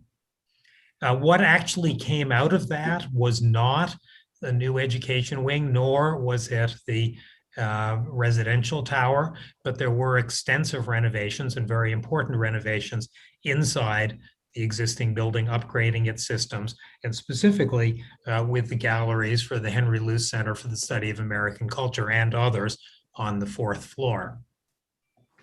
Second run was taken at it in 2006, this coming out of a study by Platt, Byard, DeVell, White. They produced a 3-dimensional representation that included both museum facilities and a revenue-generating tower, and it was left to Richard Meyer and partners on the right-hand side of this slide to actually come up with an architectural expression for that proposed massing.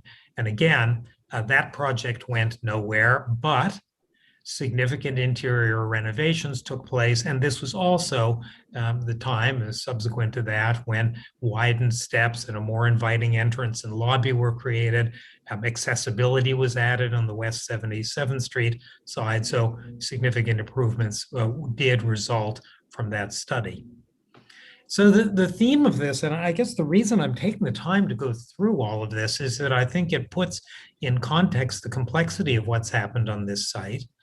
And the idea that what has happened really represents a tradition of continuity and change.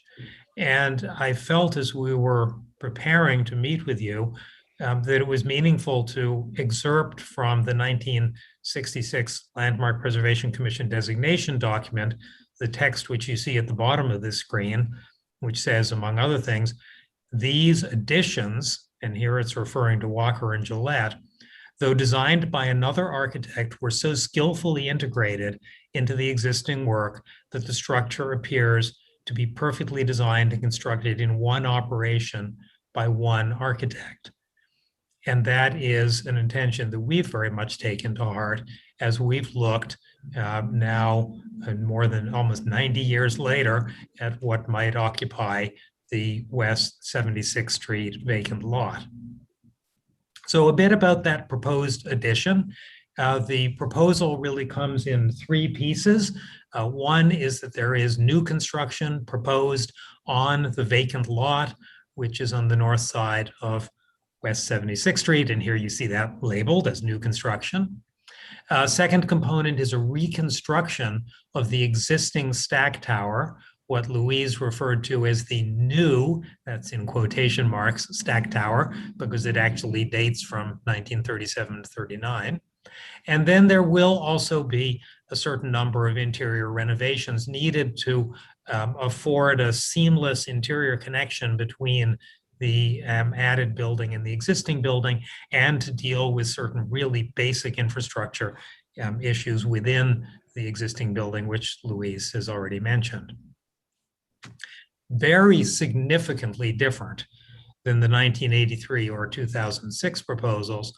Everything that's being proposed here is only for the direct functional service of the New York Historical Society: collection storage, education, and galleries.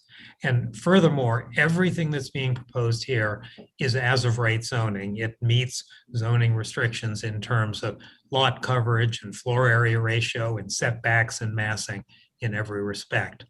And that's represented here also in a section. Imagine this is cut through the proposed building from south to north. You see on the left-hand side, West 76th Street, and the building meets the height of the cornice of the existing building, aligns with the dominant cornice line along 76th Street. It's set back by the rear yard setback amount as it faces to the north, and in various other ways is absolutely consistent with zoning. On the interior, reiterating what I said a moment ago, this new addition will be connected on every one of the principal public floors to the existing building, so that most people on the interior will see the two of them as being seamlessly connected. And also there will be an open stair and a direct corridor connection that connects this addition back to the main West Central Park West lobby, so that the single lobby will continue to serve as the main entrance, both for the historic building and for this new addition. I will take you on a quick tour of the building, and I normally would not start at the basement, but here I will, because this is an absolutely essential part of the program. The collection storage, which Louise has mentioned already, compact storage, secure, fire suppression, with appropriate climate control, allowing a really significant portion of the core collection to remain on site. On the floor above, this is the main lobby level, and just slightly a few feet above the street level on West 76th Street is new gallery space. And in the rear yard setback at street level is a landscaped sculpture garden. On the floors above this, education, 2 large classrooms with a movable partition and further gallery space. And then inserted at the level of an existing mezzanine within the historic building is additional support and back of house space, which is essential to the functioning of the museum. The final occupied floor within the new West 76th Street addition is also gallery space. This would be the home of the LGBTQ plus collections, which Louise has mentioned, and again, connects back to the 4th floor galleries that exist right now. On the roof of that new structure is a sculpture garden. So it provides both an opportunity for sculpture that exists within the museum's collection to be exhibited, and also it's an attractive view for those who live in the much taller building to the north at 6 West 77th Street. And there would also be located within the volume of the reconstructed stack tower conservation labs that are very much needed. And on the floor above that, meeting rooms and classrooms which are needed. And finally, fully enclosed and at the top of the reconstructed stack tower, new mechanical equipment which would serve this addition. All of this comes together as represented here in a facade, a 76th Street facade, as a single building. On the right is the Walker Gillette building, including at the center, a service bay and stack tower, which was designed by them. And then on the left-hand side, our proposed addition using the same flame-finished Deer Isle granite, which was used in both York and Sawyer and Walker and Gillette, and including alignment, the same water table alignment and base alignment and even cornice alignment. We've also looked quite carefully at the proportions of the existing building, and although there are interesting differences between York and Sawyer and Walker and Gillette, and the proportions are very much the same, and we have picked those up and we've continued them as we have worked on the design of the new building and the reconstructed stack tower. There is a desire to complete the collection storage as quickly as possible. Luis has pointed out already why that is. And so we, like York and Sawyer, have been charged with designing a building which could be phased. And so we see represented here on the right-hand side, a first phase, which would have only the collection storage and the ground level facade as a screen facade built initially, but built in such a way that it would allow the left-hand view to ultimately be completed, which is the full build-out. Here, if that phasing were to take place, you see what would be built initially. This is a section cut through the historic museum on the right-hand side and showing in the orange color the phase one, which would have collection storage below grade and a screened open terrace at the ground level above. And here a section cut in the opposite direction representing that, so you see its relationship to the elevation of West 76th Street and its relationship to the townhouses beyond. In that case, the collection storage would be built immediately, and above it would be the open upper terrace, which is a few feet above the sculpture garden. There are a few modifications that are proposed to the existing building.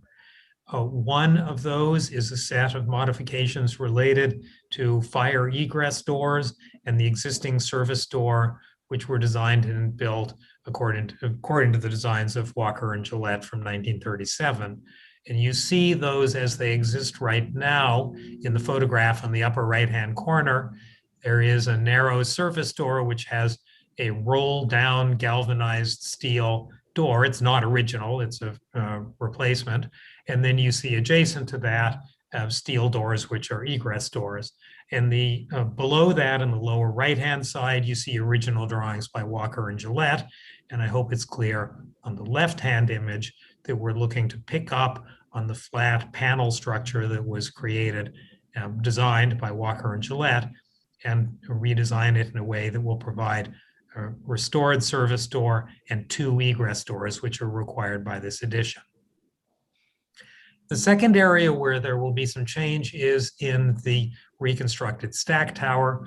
Although it projects above the roof of the existing building, it's surprisingly well concealed and visible only from a few locations of the street.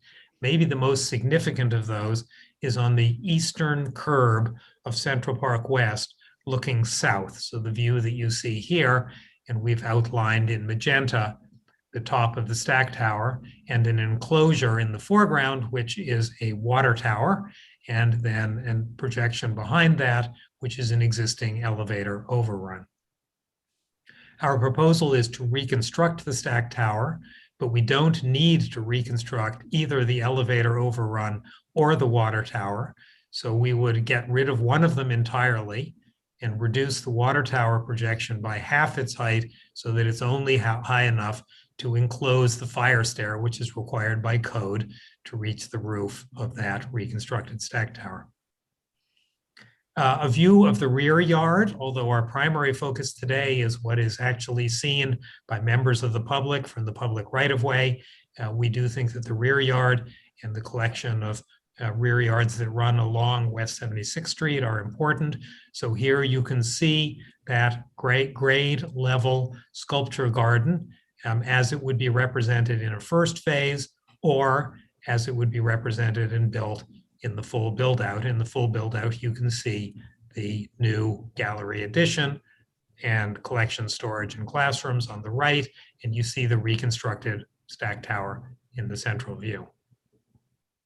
So finally, a few renderings that represent this from street level. Here you are, imagine you're crossing your Central Park West, heading toward West 76th Street. The Universalist Church is on the left-hand side. Straight ahead of you is the Walker-Gillette portion from 1938-39, and further down 76th Street, you can see the 3 bays of the proposed addition.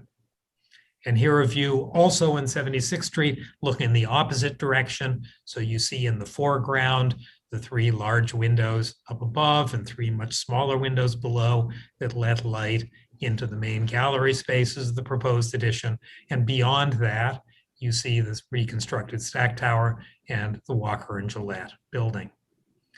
And finally, how this would appear if the first phase were to be constructed only, but I hope it's clear from this view that there would be a completed base to the building, built in all of the finished materials with a finished structure in such a way that it can accommodate the building above as it's completed.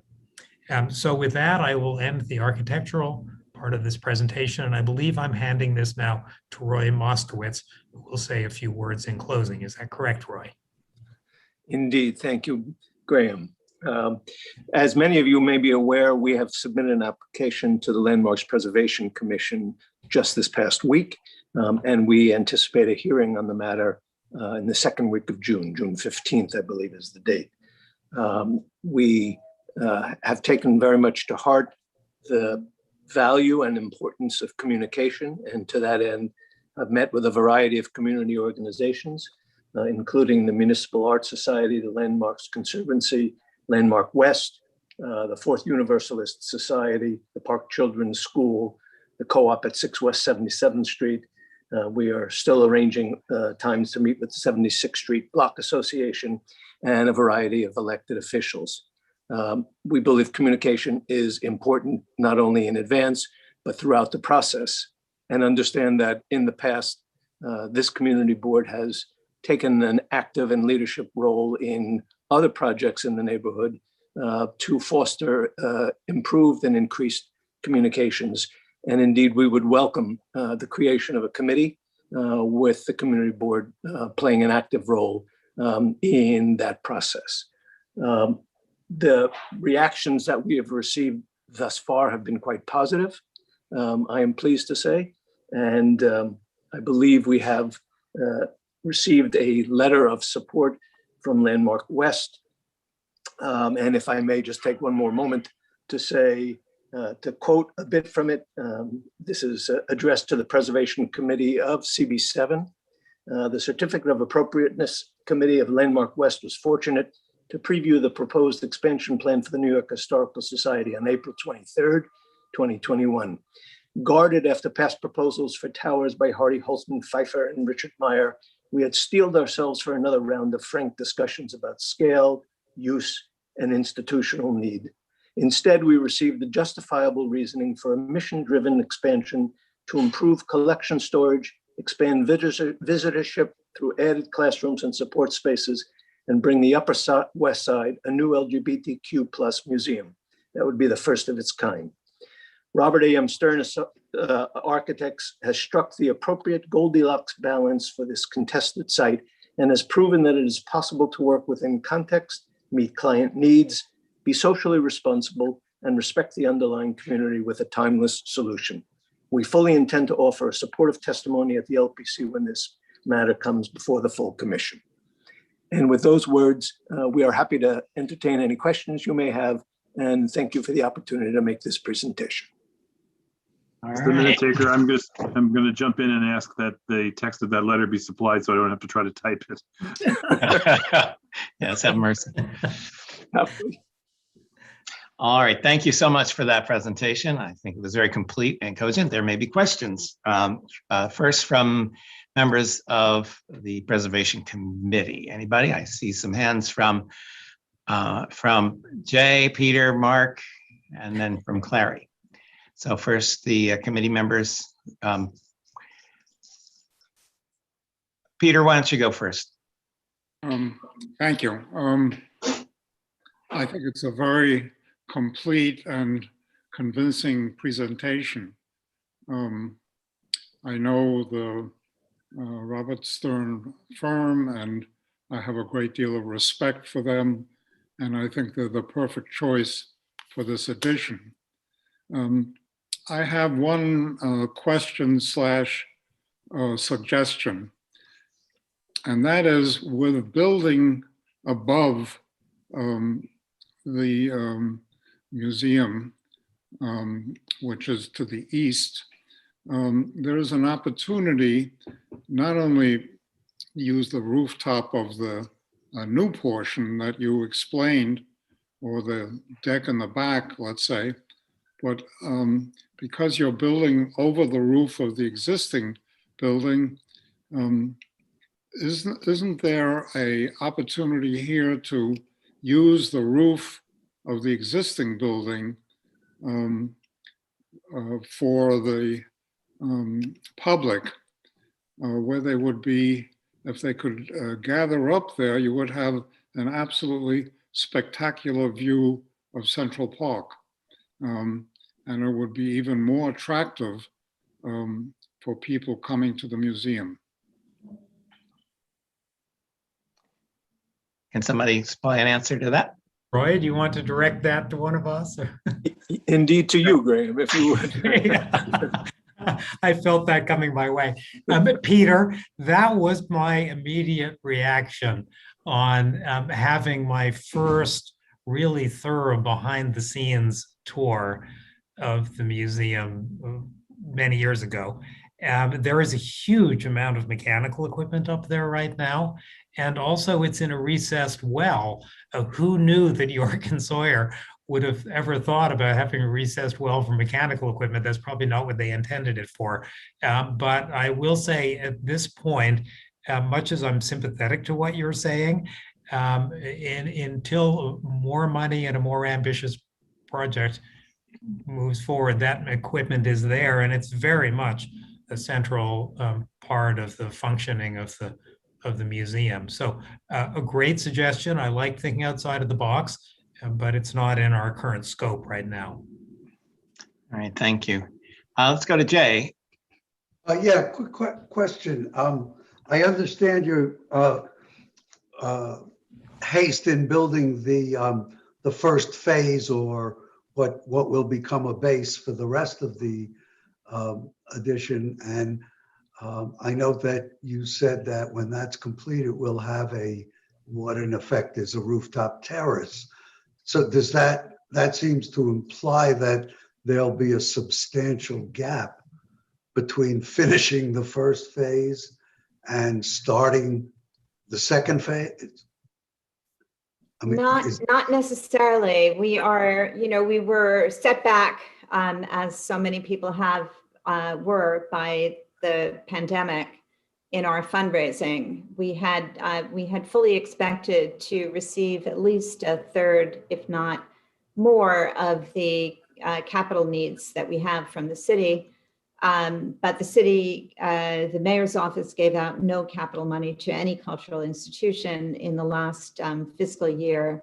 And the city council had very, very little money to give out as well. So we are basically a year behind in our fundraising.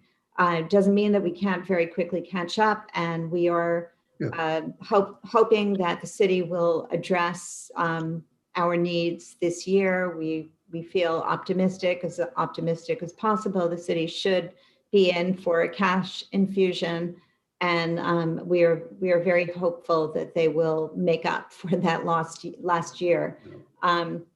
And our private fundraising, of course, was delayed as well because it was impossible to meet one-on-one with funders, which is typically at least how I fundraise.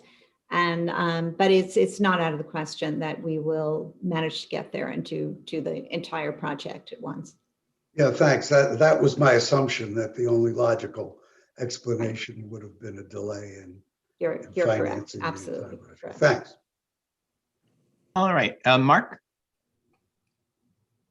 Thanks. I may have misread the plans when I was reading them on the tiny screen in advance, but it appeared to me as though the belt course that separates the lower floors from the upper floors on the proposed addition on the West 76th Street facade had a different configuration than the one that is present on the, what is it, the Walker and Gillette building wing, and that there were the columns separating the bays of those monumental windows up above. It's really helpful on Zoom to use my hands like this, isn't it? That they looked like they were Doric columns instead of Ionic columns. First of all, did I read it correctly? And secondly, why the difference if that's so? Well, first, I think you did a very good job of architectural gesticulation. I like that. So here's the story. I kind of hinted at this, but I didn't want the presentation to be too long.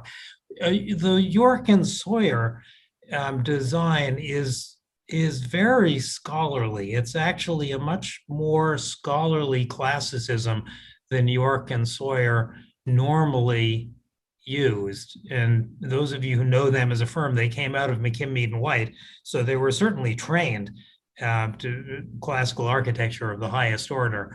And they used the Ionic order, and they had modillions and dentils and 3/4 engaged columns. They really overdid it in the central bay.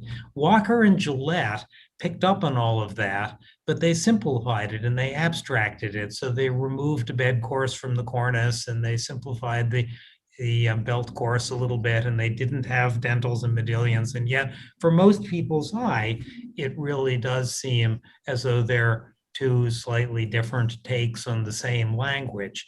And we've chosen to do the same. We're actually using the Walker and Gillette cornice, and we are picking up and continuing the copper acroteria, which is one piece of the design which is entirely consistent between York and Sawyer and Walker and Gillette. For the columns, we thought, well, Walker and Gillette had a kind of playful simplification of the Ionic, turning it from columns into pilasters. What could we do? So we ended up using the Ionic Antis order, which is what would be used if you had Ionic columns in Antis, for those of you who are familiar with architectural classical composition. So in each case, what we've chosen to do is to do something which is maybe a little playful, but we want it to be scholarly so that in future generations, people who are really in the know will be able to look at this and say, wow, this is 100-year conversation about architecture, which is not arbitrary, where somebody's really taking the time to listen to what the original architect said and to pick up that conversation and move it forward.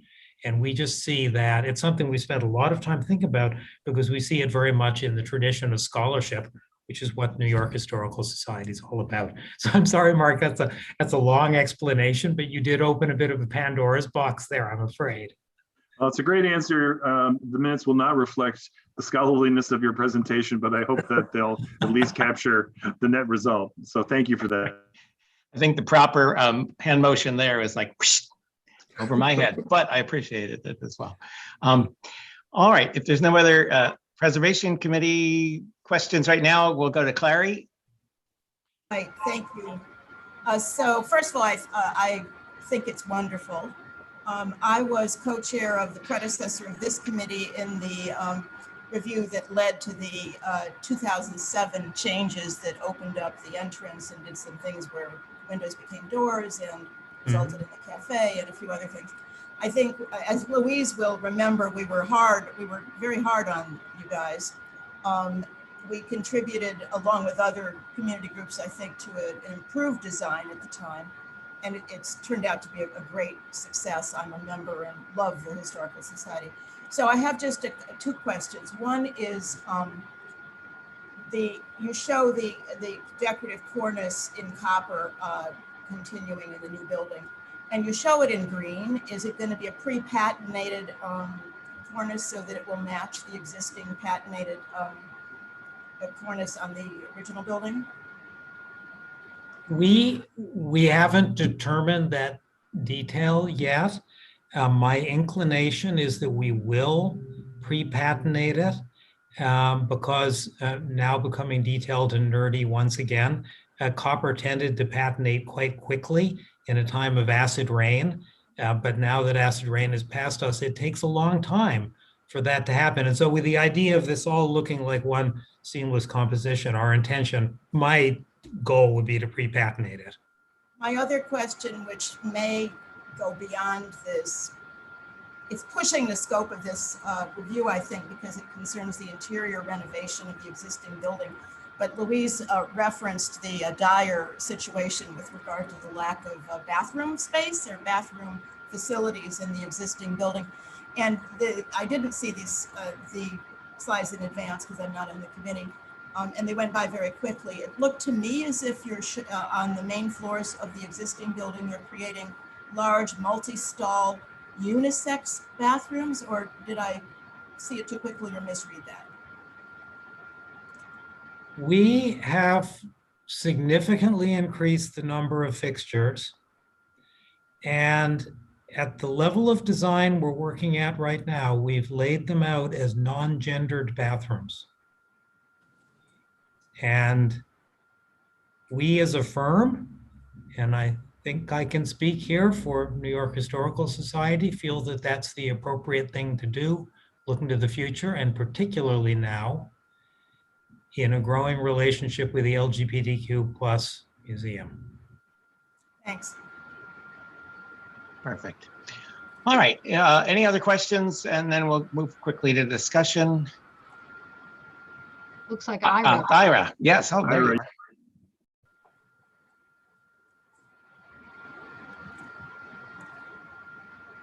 You have to unmute. Okay, Ira. yeah, got it. Okay, so actually I came here with all sorts of thoughts, and thankfully you've answered most of them. But going back a couple months, we had a long and detailed discussion of fenestration on the existing building.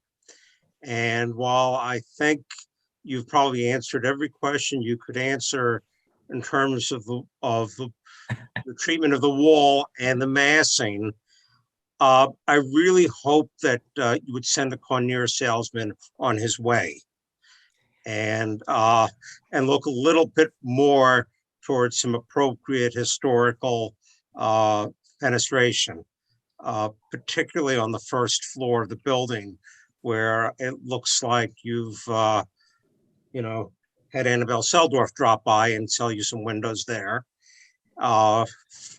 And I think you're starting to get there on the upper part of the addition facing 76th Street. I mean, I was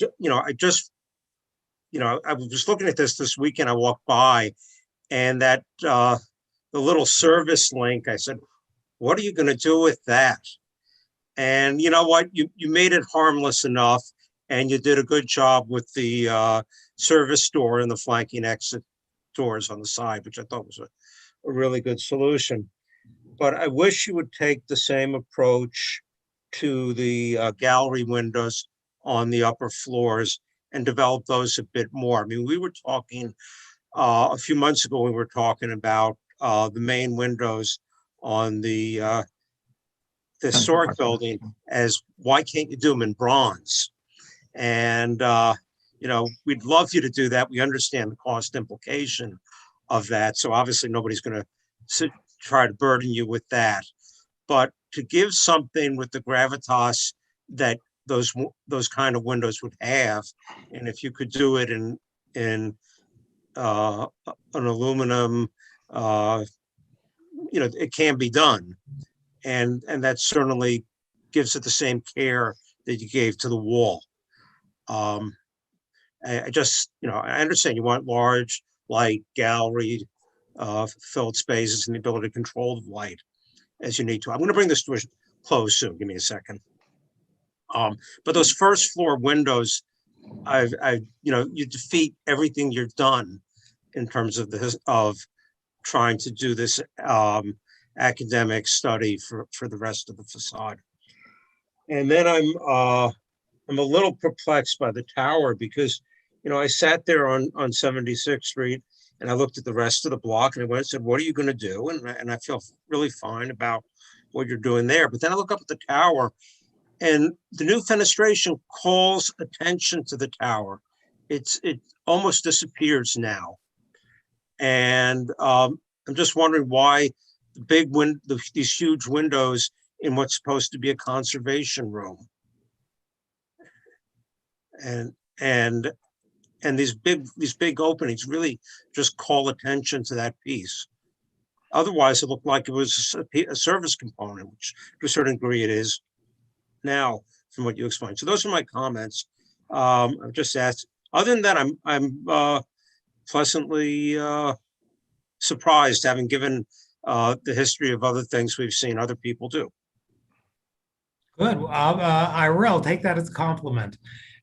So you please send the Conair salesman on his way. I'm serious. Okay, so your two comments then. Conair, no, not going to happen. Well, I hear two things in your question about the windows. One is I'm gathering the proportions, or whether we chose to use mullions in the windows at the lower level, and we have actually studied them with or without mullions. And we came to the conclusion it was better without, but based on this comment, we're still going to study that. The more maybe significant aspect of your question is that it is, in fact, our intention, and it's currently in the cost model for this building, that these windows will be bronze-clad windows, and that they will have the original profiles of the original windows. They will not be single glazed, as the original windows were. They will be triple glazed, and they will have ultraviolet protection, and they will have avian pre-glass and variety of things. So those will be really high quality windows. We've looked quite carefully at the drawings from which we have, the original drawings from Walker and Gillette. So there's that comment. Your other was the tower. So the windows in the tower do bring light not to the conservation lab, which is actually below that, but into those big classroom meeting rooms.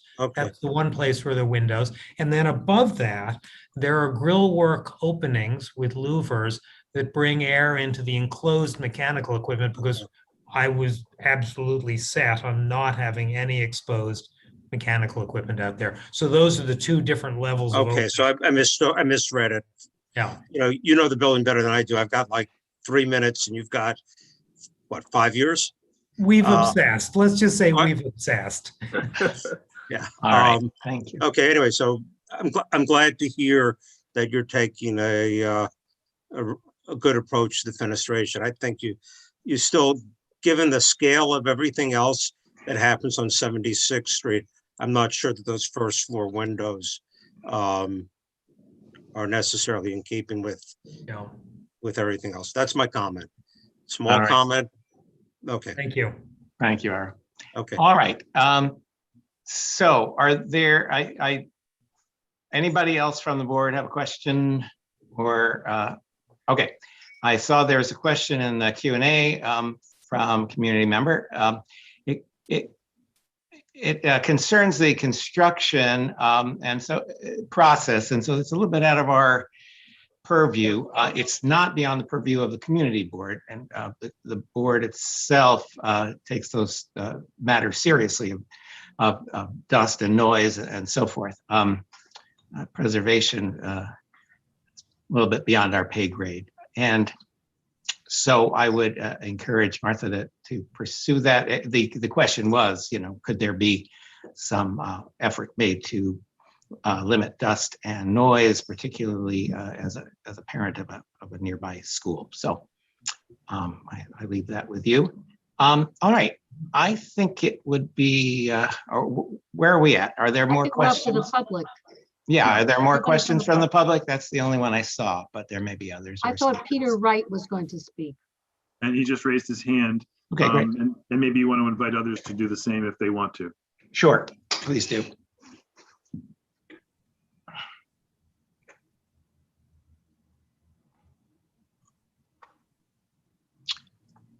Okay, are you promoting them?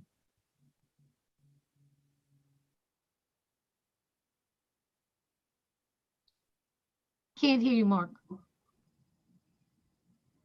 Mark, you're muted. Yeah, I was just talking to myself mostly. So they should both be, the both people who put their hands up are now in the room. And I'm going to add Carol Rosenthal because I was remiss before, thought somebody else handled that. So hi, Carol. Thank you. Bye. Okay, great. So I'm just looking So around. the first would be Peter Wright, and then is it Sari Rosenberg? Sari. Sari, excuse me. Thank you. So Peter and then Sari. Let's try that. Can you hear me? Yes. I'm Peter Wright, representing 6 West 77th Street, which is the co-op, all of whose rear windows directly abut the entire proposed construction area. And I would say to you, without making a pun, that this is an historic occasion for NYHS. We've been around, as some of you have, for I think it's 3 failed construction proposals, mainly towers over the roof. And in this particular case, this is the 4th time I've seen the presentation, which I think is very thorough. I think it not only represents the obvious needs of the Historical Society, but for the first time ever, it is a project which is highly sensitive to the neighborhood on 76th and to those of us on 77th who directly face the garden. And so far as we're concerned, the entire project as represented, as much as we know at this point, is neighborhood sensitive. It's sensitive to the needs of Louise's group. And as far as it's gone, I want to go on record as saying 616 West 77th Street endorses the project, which has never happened before. And the only thing we throw in, which I don't think can be part of your resolution, is that we're concerned with the noise and dust during construction, because unlike the museum, and I'm president of Friends of Roosevelt Park, so I'm on a committee with the museum and an expansion meeting, that the museum funded city windows for the Park Belvedere, which is 79th and Columbus, to eliminate dust and noise about 125 feet away. And a potential concern of ours is that this construction is going to happen in some parts only 30 feet away from our windows. And in all cases, in the empty lot, 50 feet away. So that's a concern, but otherwise, we congratulate Louise and her team, because I think this thing is going to roll, and it's much needed. Okay, if I can just jump in, I would tell Peter that in 2 weeks, we're going to have a new district manager, and our district manager over the years has typically acted when necessary as a liaison between the local community and the constructors of various projects. And I'm sure the museum can designate somebody to act as a liaison. But it's a district manager. Part of her role will be to facilitate these kinds of things. So Peter, in a couple of weeks, you should be in touch with our new manager, and thank you, Jay. And she will be able to give you some guidance. Perfect. All right. Sari. Hi, thanks so much for having me tonight. And thanks for coming. Yeah, I've been enjoying the meeting. So my name's Sari Rosenberg, as you can see here, and I'm an educator at I'm a teacher at the High School for Environmental Studies on 56 between 9th and 10th, and a longtime resident of the Upper West Side. I've lived on 72nd Street for over a decade. and just the neighborhood in general longer. So I'm speaking tonight to express my support for the proposed New York Historical Society expansion project. And I'm here because my school is a partner school of the Historical Society. And I am in the time that I've been teaching at my school, which is almost close to 2 decades, I've probably since the first year of my teaching, I've been a participant in New York Historical Society's teacher programming and in advisory groups. One thing I love doing is advising on curriculum and then also bringing my students to the school. And a number of my students have been student historian interns at the school. And it's just hundreds of my students have been enriched because of the New York Historical Society and the robust educational programming that I'm sure all of you are familiar with. And like I said, I've seen hundreds of my students learn and grow. And I, as a firsthand, understand the importance of adding more classrooms and galleries for students and other people who attend the museum. So just my 2 cents on the design. I am no architect. I appreciate architecture. I'm a history teacher, so I dabble in appreciating it as a teacher. But the design proposed is an appropriate addition to this individual landmark and in a landmark district. And as a history teacher, I appreciate keeping everything aligned with the original design. And as well, the addition honors the height and scale of the adjacent historic building, as well as the buildings on the side in the historic district. And I also just want to say that the materials for this facade will match to the original deer granite used to construct the first Historical Society building at this location in 1908. And I loved the walkthrough of the history of the museum, something that I love. And the yellow brick used to rebuild the Stack Tower will emulate the brick used in the original construction of the Walker and Gillette addition. So for these reasons of design, and also of course the museum's, the Historical Society's compelling education programming needs, I kindly ask that the CB7 supports the Historical Society by approving this addition and voting in favor of its appropriateness. Right, thank you very much, Mary. Thanks. Any other community members want to ask a question or weigh in on this before we get to a resolution? I'm not seeing any either in the chat or on raised hands. Me Okay. neither. All right, perfect. So you have a resolution, Mark? You want me to do it? Yeah, Sure. unless Real Mary said simple. She was going to do it. Yeah. Real simple. Mhm. Real simple. It's going to be, I move to approve as presented. Okay, you want to count the votes? Sure. All in favor? Somebody seconded, please. Oh, yes, I second it. Very good. All in favor? Let's have some raised hands. Just committee. Yes, please. yeah, Preservation Committee, please. Yep. First. As long as I don't think less of us because we're not being obstreperous. 1, 2, 3, 4, 5, 6, 7. I'm seeing 8. Is that right? 8 committee members in favor? 7, 8, yeah. Yeah, okay, lower those nice hands. Are they all down?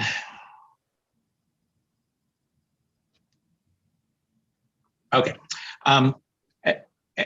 All opposed? Any opposed? Committee members?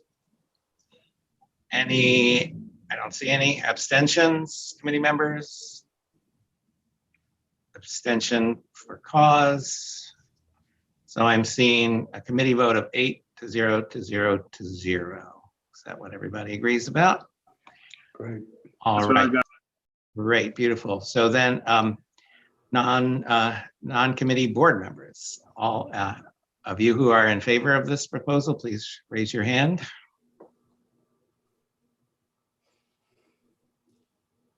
I see 1. Am I missing Got anybody? 2. 2. You got 2. Sorry, Okay. sorry, you don't get to vote.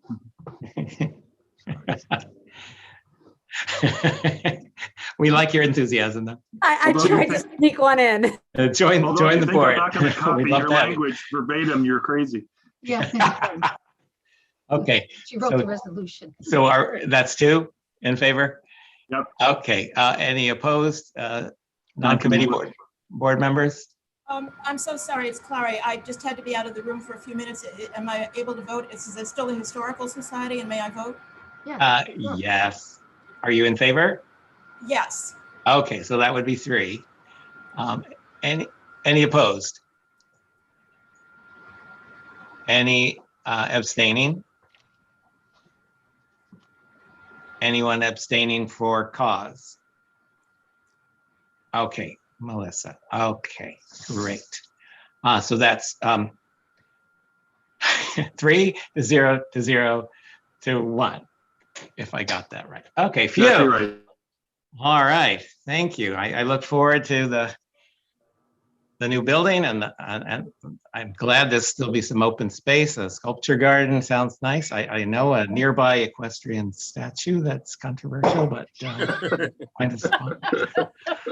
But If you without need a further, statue, there's an extra one if you need it. all right then. Like your sense of humor. Well, there you have it. Okay, so thank you so much. Thank and we you. look forward Thank you to very much. Good night. Thanks a lot, everybody. Good Thank you. night.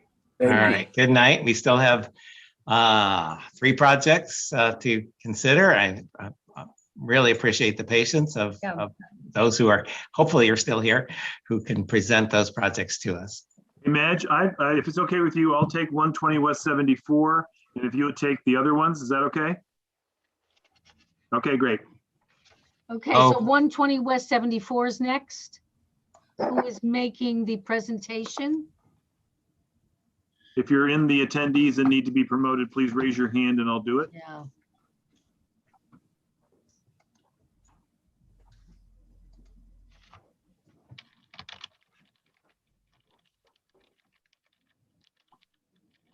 So I've promoted Frank Negro and Frederick Becker. I'm sorry if I mispronounced those names.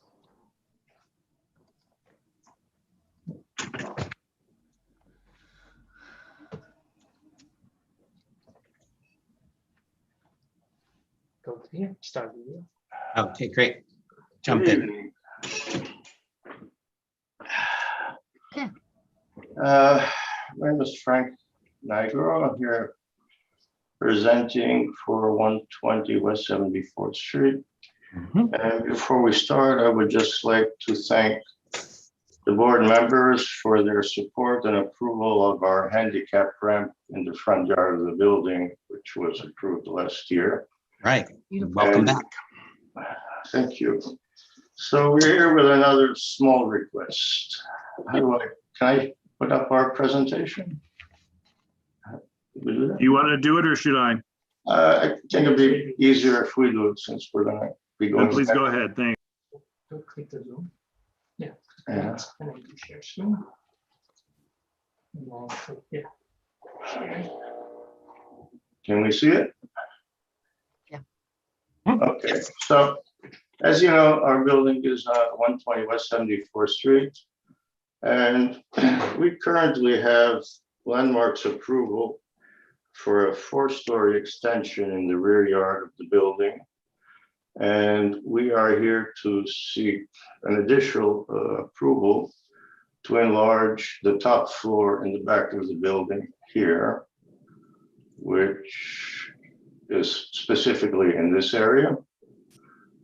The lower floors are 1-bedroom apartments, front and rear, and the top floor we have a 1-bedroom and a studio apartment, as you can see here. We would like to extend it the full length of the addition of the lower floors.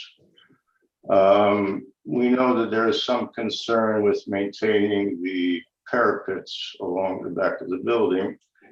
So we wanted to give you a look at the nature of the parapets in the rear yard. As you can see, there are a number of 2, 3, 4, and even 5-story additions to these buildings. And you can see that there's quite a hodgepodge of rear parapets. Some of them are full height extensions.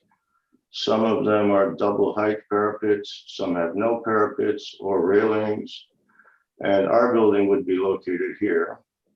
So we would request, as you can see here, there are some full height additions, which would in fact be what we are proposing to do now. So again, you can see that there's quite a variety of rear facade additions. So our current approval is for a 4-story addition to be clad in stucco. We are proposing that if we're allowed to enlarge the top floor to clad the entire back of the building in brick to be more consistent with the landscape, rear yardscape of the block. And visually, we believe that visually this would be more critical, appreciated, rather than the stucco in the middle of the block with a setback terrace. So, as you can see, everything else, all the other rear facades are in brick along that row. So that is our request. All right, thank you. Let's have some questions. Jay and Madge. Excuse me, could we have the presentation taken down unless the questioner needs it? Because it's easier to. No, my question doesn't need it. Okay. No. Okay. So I just want to be clear. So you've got approval now for 4-story rear yard addition, and you want to go up one more story. Is that correct? So to make it full height? Well, it's not even a story. It's a 20-foot extension of the top floor. Okay, so in essence, it becomes a full height. That is correct. Addition. That is correct. Have you discussed it with staff at LPC? Oh, absolutely. We've been in conversations with them for some time.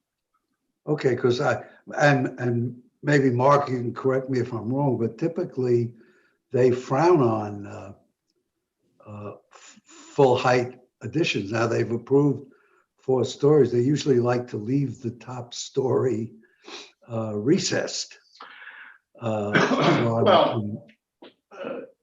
Yes, it's our understanding that they would prefer to have the setback. However, our extension was in fact approved under a previous application that had only requested 4 stories. No, I understand. Which is typically what they'll approve. Yes, we understand, but given the particular architecture of the rear yards and the rather uneven nature of the rear facades, we feel personally that making the entire rear facade in brick would be preferable to the 4-story stucco extension with a small setback on the top floor. We understand there are challenges, but okay, I just want that their attitude hasn't changed, and I get it. It's kind of a trade-off. You're trading off brick. Kind of a little horse trading, basically. You know, give me another floor and I give you a brick. I get it. Thanks. All right, Mads. And going by there, it looked like there was a lot happening up on the roof, and that was from the 74th Street side. Is there anything happening that'll be visible from the front? Because it looked like there was an awful lot happening up there. well, we fortunately finally started construction about a month and a half ago. The entire front facade, which was approved at our previous community board hearing, will be re-brownstoned All of the ornamental items are in the process of being restored.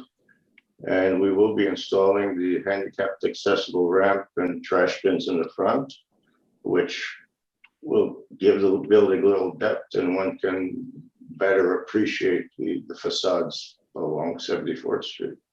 But what's happening up on the roof now in the front? It's not visible. It's right now there's scaffolding in the front, and the restoration company is working on the cornice and restoring the broken brownstone and pieces which have deteriorated since the building's been vacant for almost 10 years. But there's Okay. nothing visible that's going to change on the front facade. So the equipment on the roof is not doing anything on the roof. It's all doing facade work. Correct. Okay. Thank you. Mark? Oh, I'm unmuted. Whoops, sorry. I have an observation and then my view. The observation is that I think while there is a hodgepodge of full height additions on that donut, my guess is that many of them predated the designation of the historic district, and so they may or may not be precedents on which we can rely. You know that my usual preference is for not to have full height additions, but if I could share my screen for a second. Of course. I could only, hang on one second, here we go. In addition to the trade-off that Jay highlighted, because I think I hate stucco more than I hate full height additions, I wanted to call attention to the fact that the fenestration here, other than the garden entry level doors and French doors down below, is very typical of a utilitarian rear yard. They're punched windows. They are a little bit bigger than the usual, but they maintain that same character. I would prefer to see them with the sash and the lintels to match the folks next door on either side. But this is not the usual full height, full width addition that's trying to flood their backyard with double height, cathedral ceilings and so forth. No, not at all. I'm inclined to think more favorably about this, especially with the trade-off to brick. I'm operating, of course, from the middle screen to the right screen because I don't think that I would have approved the removal of all that beautiful corbelling, but that's already been approved, so that's gone. Right. So living in the real world, the question is full height versus brick and appropriate fenestration versus the opportunity for something that's, we've struggled with in the past. I'm still mulling this over, but I think I'm inclined to go to look favorably upon this if anybody cares. Thanks. Well, to answer. I care, Mark. That wasn't a question to you, Mr. Negro. So Negro, I'm sorry, I'm saying it badly. Anyway, so back to my. Can I still speak? If you have an answer to that, sir. Okay, as far as the fenestration is concerned, we inherited that fenestration from the prior approval. However, I believe that, and I do agree with you, that if we were to clad the back of the building in brick, my clients would be agreeable to adding the lintels and some more appropriate architectural good. detail. That's good. Lovely. All right, I see Peter and then Madge again. No. Oh, you just haven't figured out that lower hand thing, huh? Okay, Peter. All right. I wish in these presentations, when you show a facade, you show the shadows cast also, because that, from my point of view, the presentation is rather misleading. It appears that the facade on the rear is in front of the buildings behind. On either side, it's in front, and you can't tell that. It's very nice to take stucco and put brick over. It looks very good, but You don't see how far it comes out, and you don't show it. At least I didn't see it in plan that much. So the whole thing is a bit misleading, and I'm not very happy about it. Well, with regard to the extension, again, the extension is approved, and we don't believe that that small addition on the 5th floor is going to have any great effect on the rear yard, because the buildings behind us, which are a Verizon building and some sort of assisted living facility, I believe, are 12 and 15 stories in height. So there's essentially no sunlight in the rear yard for most of the day. Peter, I think maybe that's an idea that can go to Stephen and then Jessica to see if there's some, in every application, to see if there's some way to get a shade indicator on these applications. And yours, Mr. Negro, I see that you're saying that there is no sunlight in the backyard, but maybe that's something we could talk about going forward. Maybe you could start a conversation with Stephen about that. I think that's a good idea. I do think a lot of the presentations do have that three-dimensionality to it. Depends. And I think it's good. It is helpful. All right. Anybody else have a question, comment? Are we ready to move along to towards the resolution? Yeah, let's do it. Yeah, I'll do it if you want. Great. Thank you, Jay. I would move to approve it with the consented condition of, since the addition's being clad in brick, that the lintels be restored as well. However you want to phrase it. Okay. You phrased it well. Okay. All right. Everybody understand that? Okay. That's being appropriate. Okay. So all those in favor, raise some hands. Okay. Somebody counting? 1, 2, 3, 4, 5, 6, 7. 7. Peter? In favor. Okay. You can lower those hands, committee members. All those opposed? That would be Peter. Wait a minute. No. Not me. Okay. Opposed? Okay, vote now. Yeah. Okay, so we have one vote opposed. That's good. Thank you. Great. And so that's any committee members abstaining or abstaining with cause? I don't think so, right? Nobody left. Okay, and So board that's members? 7100. 7100. Okay. Thank you. There's Board somebody members? There's somebody who wants to be heard. Yes, someone in the chat, someone in the chat wants to be heard. Oh, missed that one. We're voting already. Nevertheless.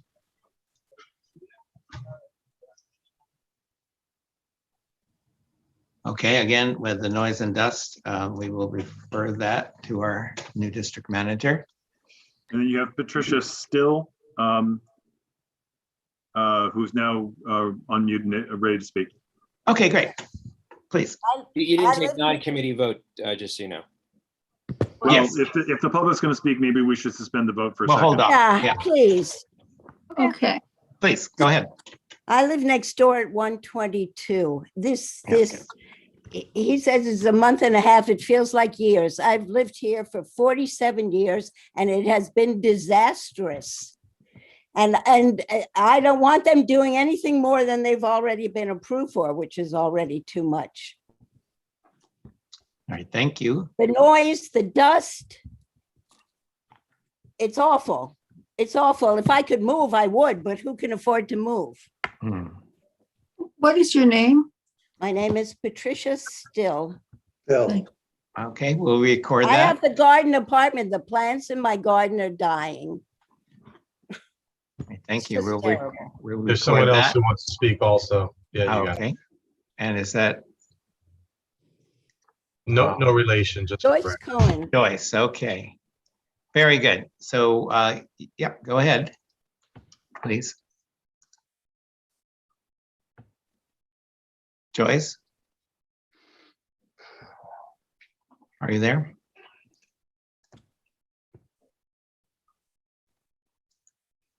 Joyce Cohen is unmuted from my end, and she's promoted all the way to panelist, so she should be able to speak. I don't get it. Should work. Joyce, I'm having technical trouble, she writes in the chat. My audio cut out. Okay. Oh, okay. So maybe we should give Joyce a moment to write something in the chat and Sure. Yeah. She's been on since the beginning. We should give her opportunity for sure. Of course. Absolutely. And again, no relation for the record.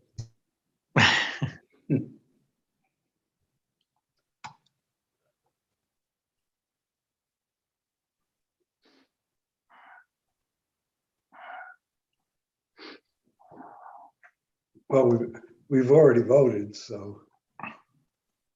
Yeah, but she may have a concern that we can add to the minutes. Still have non-board members, sorry, non-committee members. Well, let's suspend the vote for a second. With Kay and Michelle's permission, may I respond? Oh, here it is. Is there a guarantee this will, okay. She writes in the chat, is there a guarantee that this will not be visible from the street? My understanding is that that is so, Kay and Michelle? Yes, and you can ask the applicant. This is not visible from the street, correct? The work in the back, absolutely not. Okay. And could I address Ms. Still for a second? Yes.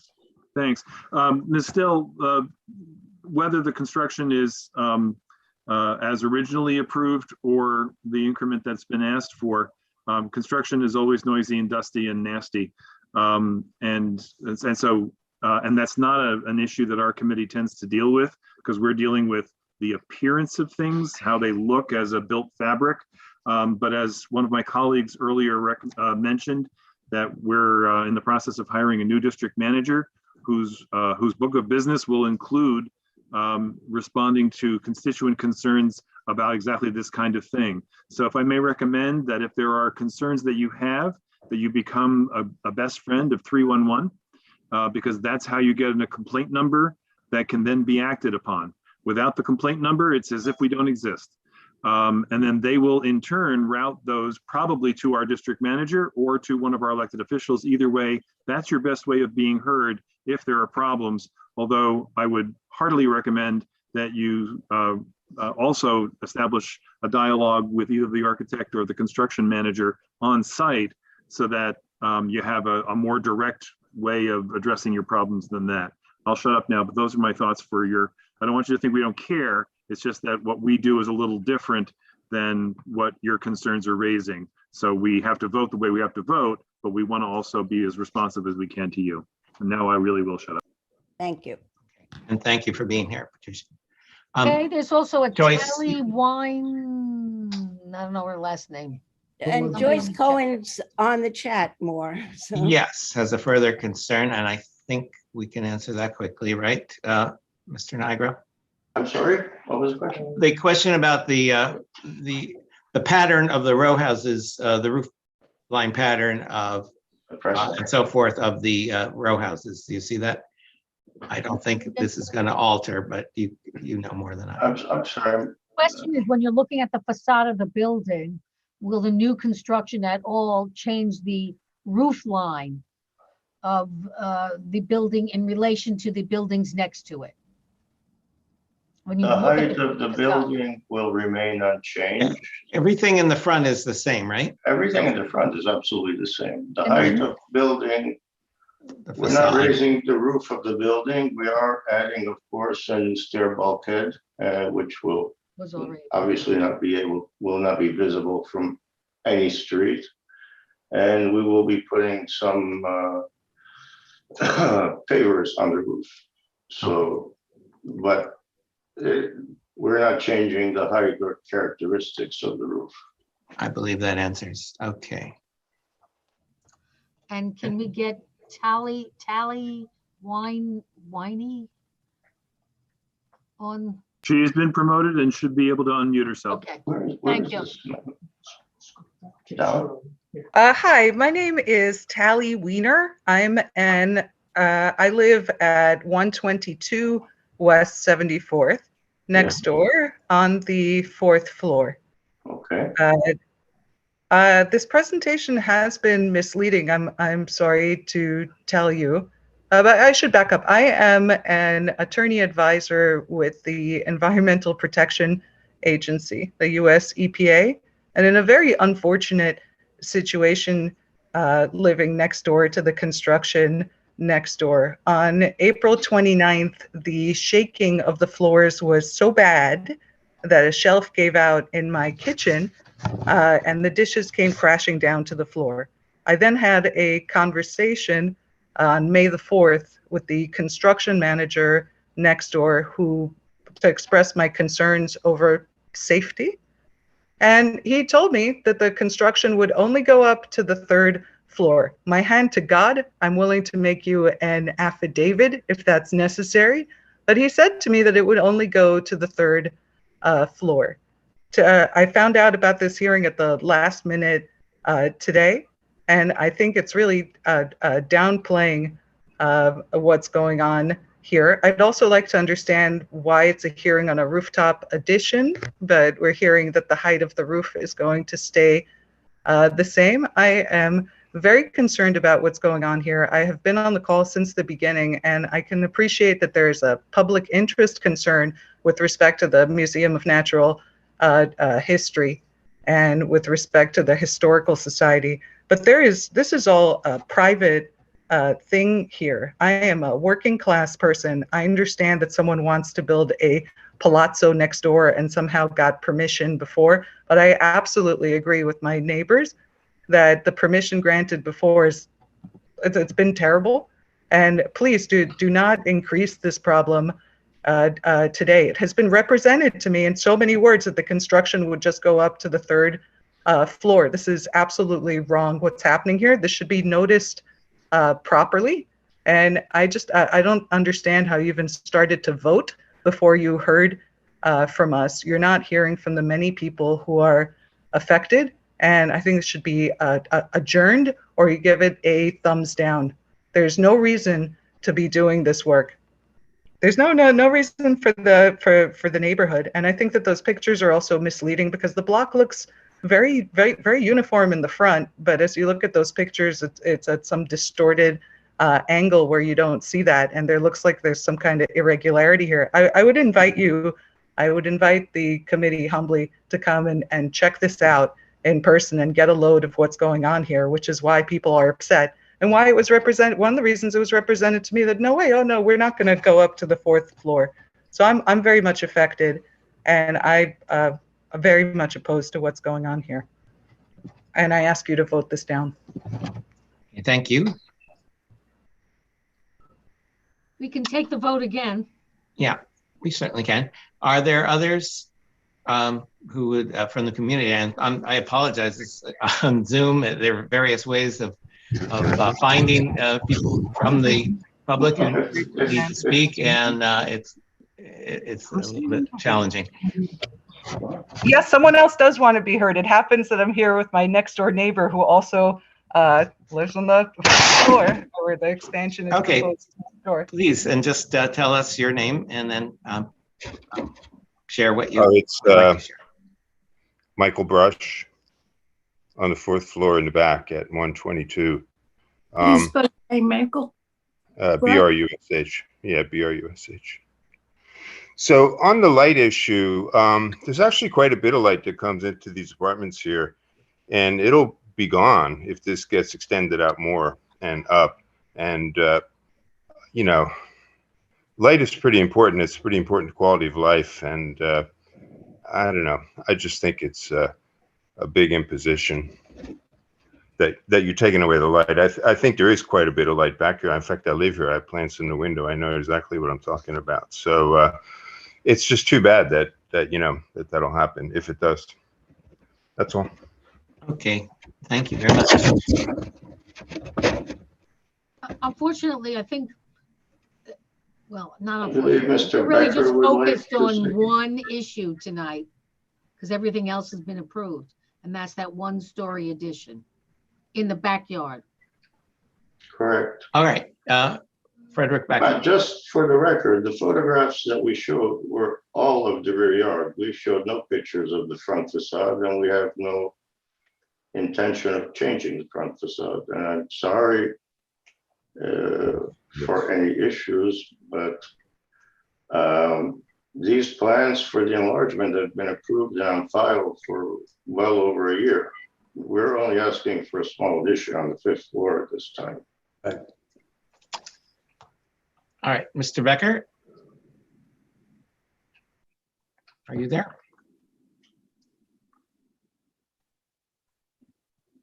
How does he get in? I see him there. I see his hand raised. Somebody help out? He's not muted. He seems to be. He's connecting to audio right now. Okay, great. I see that. They're all uncomfortable.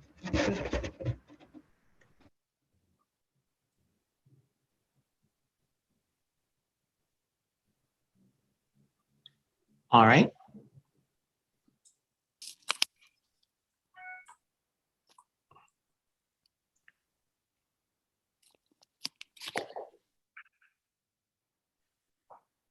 Mr. Becker, you have to unmute.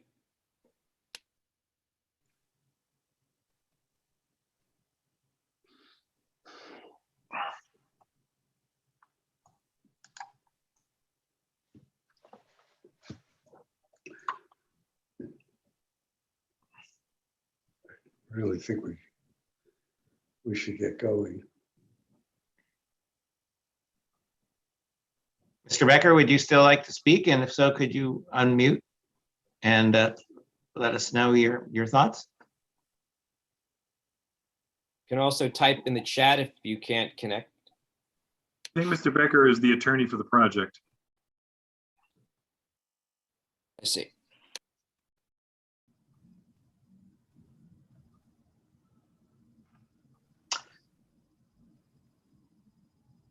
Okay.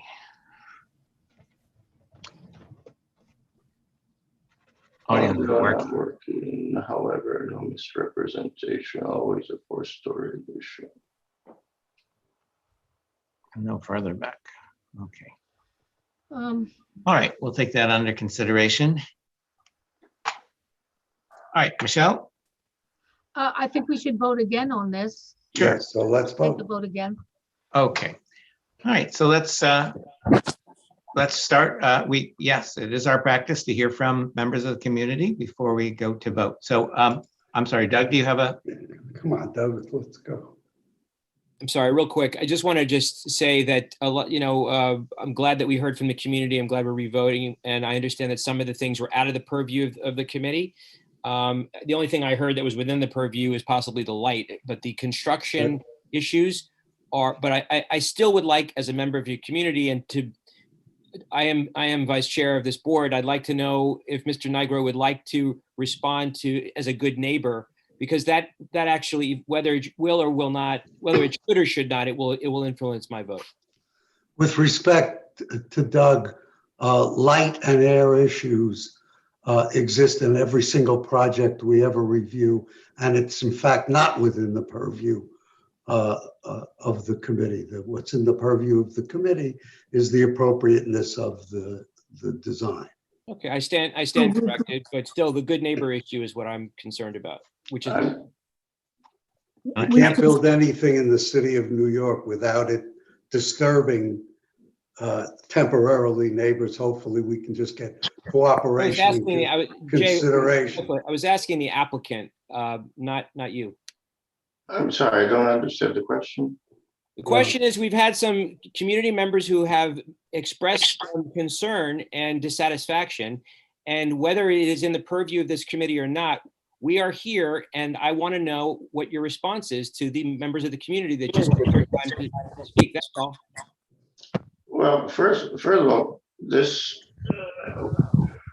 we of course have every intention of being good neighbors. We have a full-time job superintendent. These are the first I've heard personally of these two issues. I will absolutely speak to them tomorrow, but we're not here to inconvenience or to disrupt anyone's life beyond the absolute minimum necessary. As a matter of fact, I can tell you that there was one neighbor down the block who had some sort of hearing issue and could not support loud noises. We have been in contact with her since last summer. We have given her updates and we've told her when to expect noise, when to expect other disruptions that might occur on the street with deliveries, et cetera, et cetera. And we are certainly agreeable and absolutely willing to speak to anyone to see if there's any condition that we can rectify in the short term. And once again, the suggestion to call 311, and if there are causes for complaints along the way is a good one, and to get their complaint numbers so they could be acted on. All right, Mark. Yeah, thanks. We've seen Mr. Becker before at this committee, and having an attorney on the project can be another avenue for appropriate redress. I share Doug's concern about dishes falling off of walls and breaking. It's different than just the usual dust and noise. Jay is absolutely correct that you always have these issues with any kind of construction project, big or small. But I would ask that Mr. Becker affirmatively reach out to the neighbors who have come to us tonight. Just because we can't turn, in my view, we can't turn this project down solely because of the disruption of construction, especially since that disruption occurred even before this extension was extended or modified. So I would like I'd like to suggest that a better dialogue be created, and I'm going to call on Mr. Becker, who I know is a responsible and community-minded fellow, to be the voice of that for the project. And I think that's, and then with that, I would be prepared to vote yes, as I did before. If you read the chat, it says he'll work with the neighbors and he's available to speak with them, and he will assist with the neighbors. Okay. He's sorry that his audio isn't working. And I think also if there is an on-site construction manager, that would be a good person to for the neighbors to have access to in some fashion, whether it be a cell phone or something like that. That has been helpful in the past too. Well, yeah, also my name and phone number are available. If someone feels that this construction manager is not being responsive to their needs, I'm certainly available to speak with anyone. Okay, thank you very much. If Can you want to, you could add that to the chat. If you could. Call a question. Yeah. All right, let's approve with the consent to add the lintels, etc. All those in favor? 1, 2, 3, 4, 5. This is committee members. Committee. You got 5. 1, 2, 3, 4, 5, 6. Opposed? Okay, lower those hands. Oh, yeah, lower.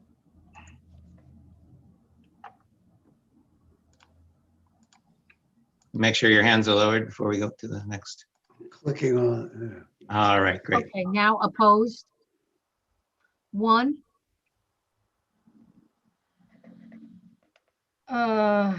Abstaining?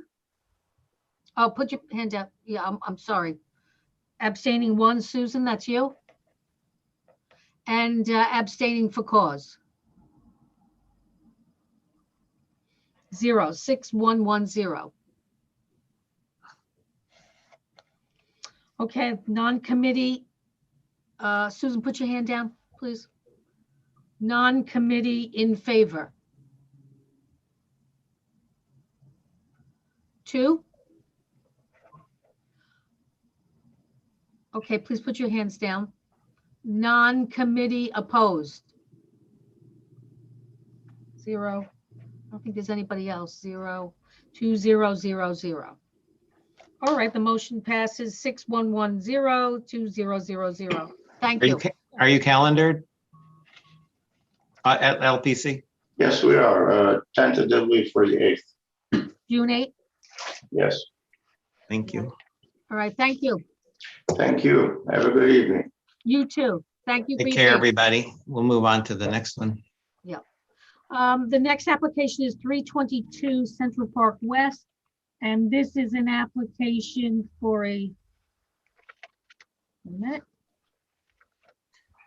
Renovation of the renovation of a boiler flue, including interior base support of the stainless steel flue liner and exterior metal frame support for a flue liner extension above the existing brick rooftop flue. Who is here for this application? Anybody?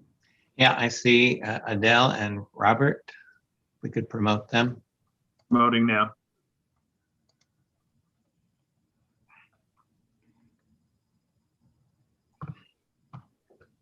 Okay, they should be able to unmute themselves. Good evening, everyone. Okay, Do you thank want to you. share your screen, or shall I? Adele, what do you think? I can share screen. Yeah. As I get this to work correctly. This whole building is covered with scaffolding, and you're not going to like this, Peter, but black knitting. Actually, I'm having some issue. I can't see my own screen share. Hang on, maybe I'm in. I can see it. Okay, well, I'll just roll through the slides then. So 322 Central Park West. Let's see. Sorry. Best tax lot photo I think I've ever seen. Who is that guy? The intrepid. I love that. 1940s tax photo, dude. Like John Dillon. Sam Spade. Okay, so, sorry. So this application, I don't know if you can see my cursor, but along the north side of the building, this is Central Park West, 92nd Street. On the lot line on the north, there is an existing brick boiler chimney. And we can get into the why a little later, but the application is to line the chimney for future maintenance reasons with a stainless steel liner, which then is triggering compliance with 2014 mechanical code, so that we on the left is an existing elevation of the masonry chimney, and then on the right is kind of a diagrammatic proposed elevation of what would be an extension of the painted sheet metal flue liner. And because of the slenderness above the bulkhead, we're going to need some steel to support it.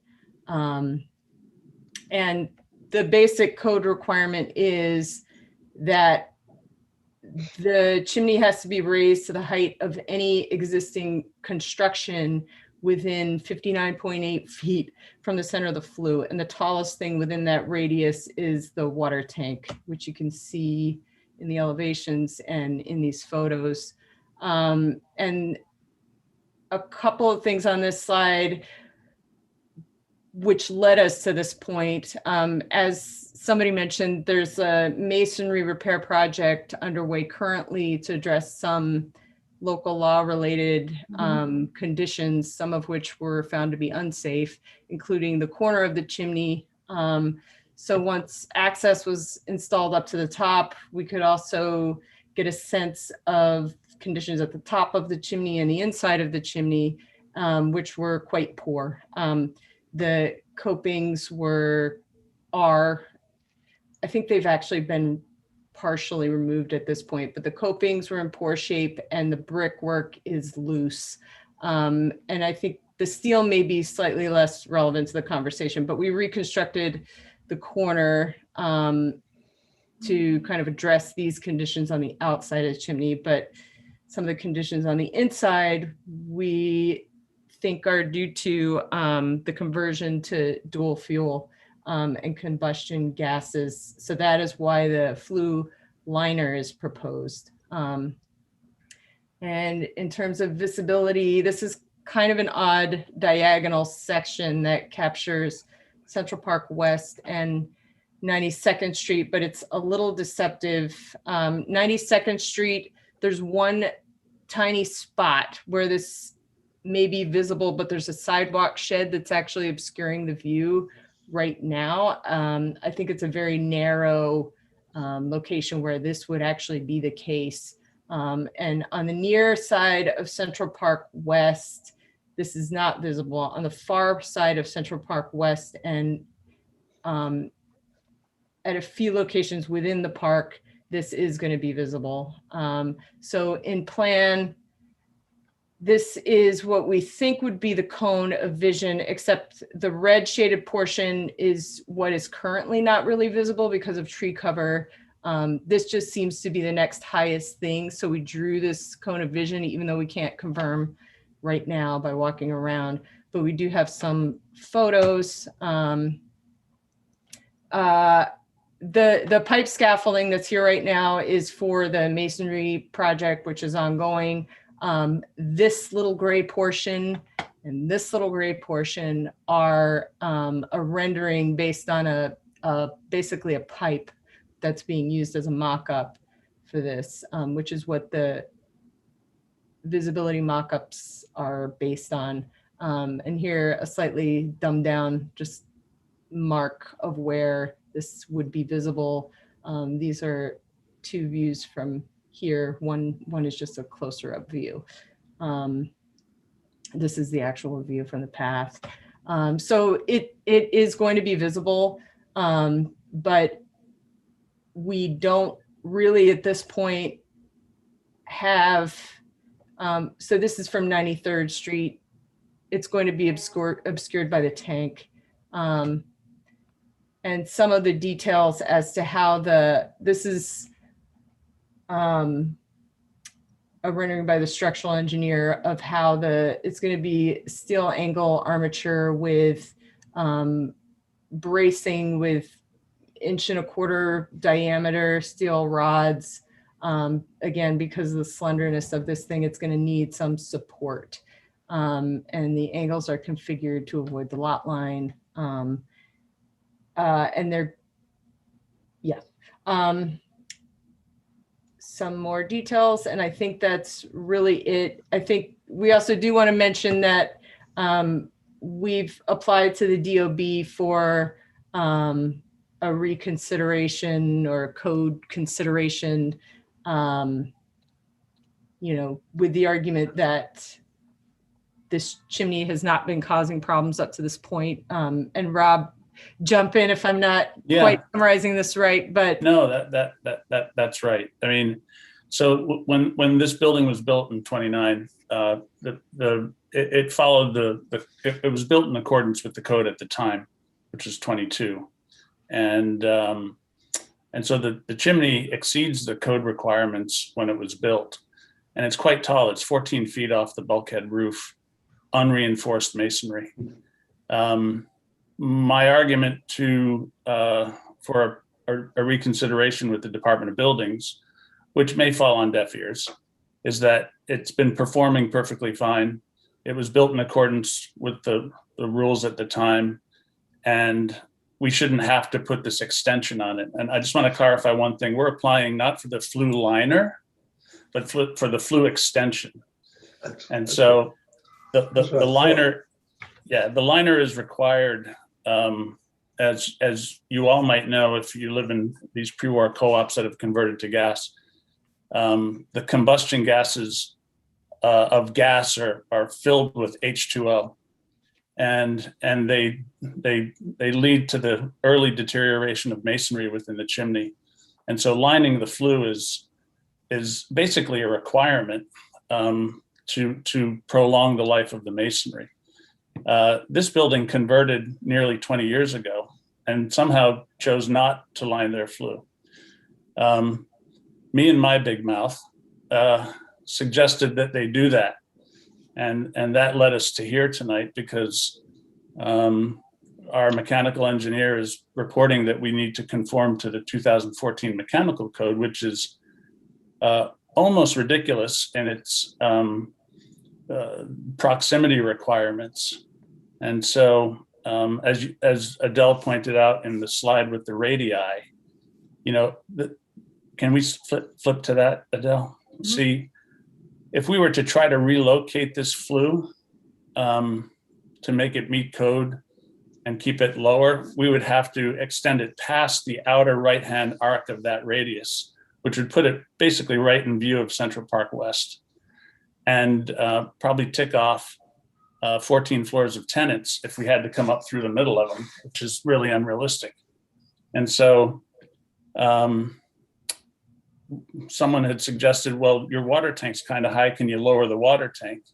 Well, no, because it has a fire reserve section in the lower portion. It also provides adequate, not extreme, but adequate water pressure to the penthouse. And so we have filed for a predetermination. We've been told by mechanical engineers in the know that we won't get approved for that.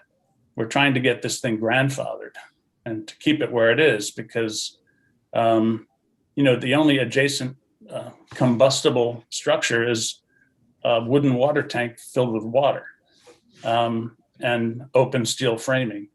So I don't know if any of you are involved with the building department, but sometimes the spirit of the code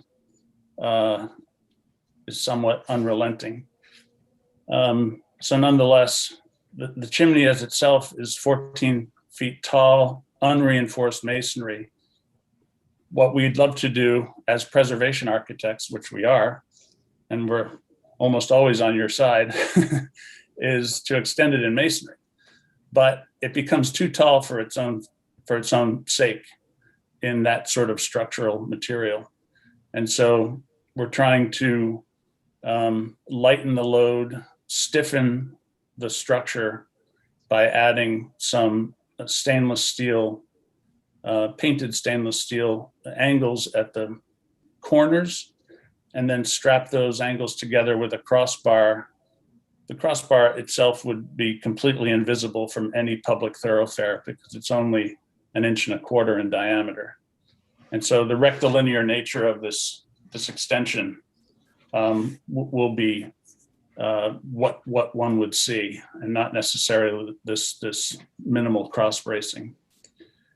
And so in terms of locating this somewhere else, it only gets uglier. We're required to bring it up to the height of the top of the water tank, as you can see in this image, and our hands are rather tied.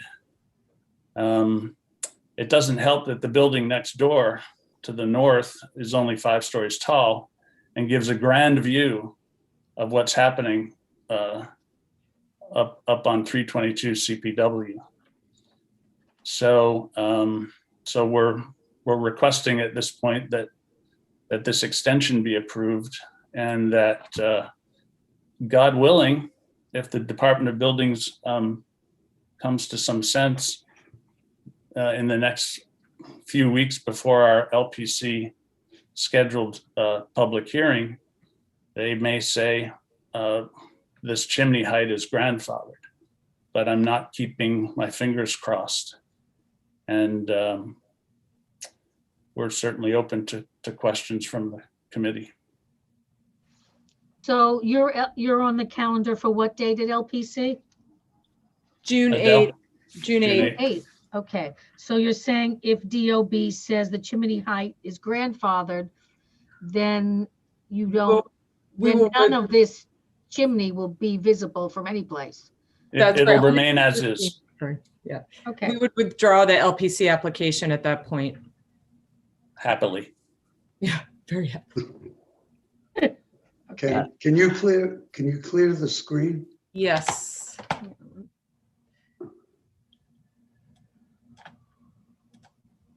Thank you.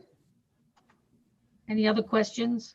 No, it sounds like a no choice. Yeah, do you want to put in the resolution? No, I want to speak. Oh, Peter. Peter. Yeah. Can can you see this? Do you see what I'm putting up? It's the black netting, It's the Yeah. black netting. Yeah. Yeah. the same one that's over your Black building. netting from across the park. Yeah. But that's what we're not talking about now, I guess. No. But it is Coming right up. Coming right. Well, we have Coming one more right up. application. One Yeah, more but it is application. an awful thing to have these black nettings, you know? Yeah, we're gonna, Peter, Several years. we're offering the resolution right after this. No. No, we have one more application. I could speak to that if you would like, because there's two kinds of netting. First of all, the netting's required. We all understand know that. And it has to be fireproof. We all understand that. There's two kinds, there's white and there's black. There's also And- light sand. Yeah. You're right. A lighter There's more color than above, two kinds. There are above a 5 white. kinds. Yeah, with respect, it's very late and we're gonna take this up Okay. after the presentation. Oh, we're so- gonna call you. Yeah. Well, we have a debate at every one of our projects, you know, light or dark, and people go for the dark because it's better for the shareholders and it's worse for the people, for the public. It's worse for the residents. No, it's not actually. You ever Let's- been in an Yeah. apartment? Let's looking focus at on this. apartment? Yeah, Come on, time out we're gonna here. discuss this. Yeah. Okay. Let's vote on the resolution to approve as submitted. And if, I don't know if we need to say this, if DOB says the chimney height is grandfathered, the applicant will withdraw the. We don't have to, but Yeah, that's, You don't need to do that. Okay. we So don't have to do a all thing. those in Call to favor. question. Yes, all those in favor of the resolution to approve the application. On the committee members, please raise your hand. Oh, 1, 2, 3. 2, 3, 4, 5, 6. Opposed? Lower your hands, please. Yes, lower your hands.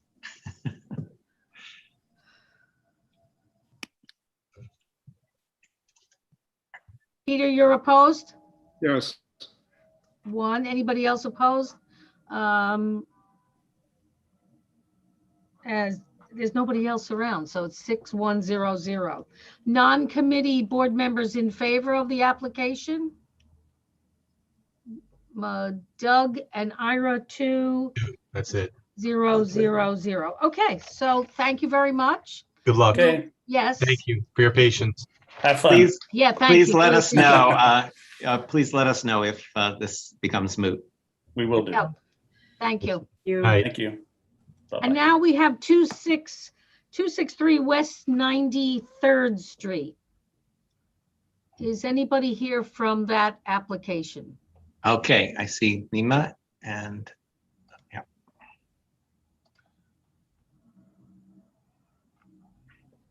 This is for a window replacement. There are 7 windows on the facade. 5 have already been, changes in 5 have been already approved by LPC. We're only going to talk about the 2 windows that also have, what's the word? Stained glass in them. Yes. Good evening, Nima Bedali. I'm the architect for the project. This is a pretty simple project. If I may share a screen. Oops.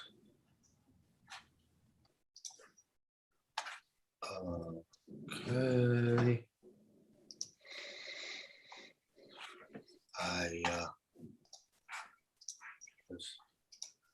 I am trying to share the screen for. Okay. Am I seeing the screen? Yeah. Okay.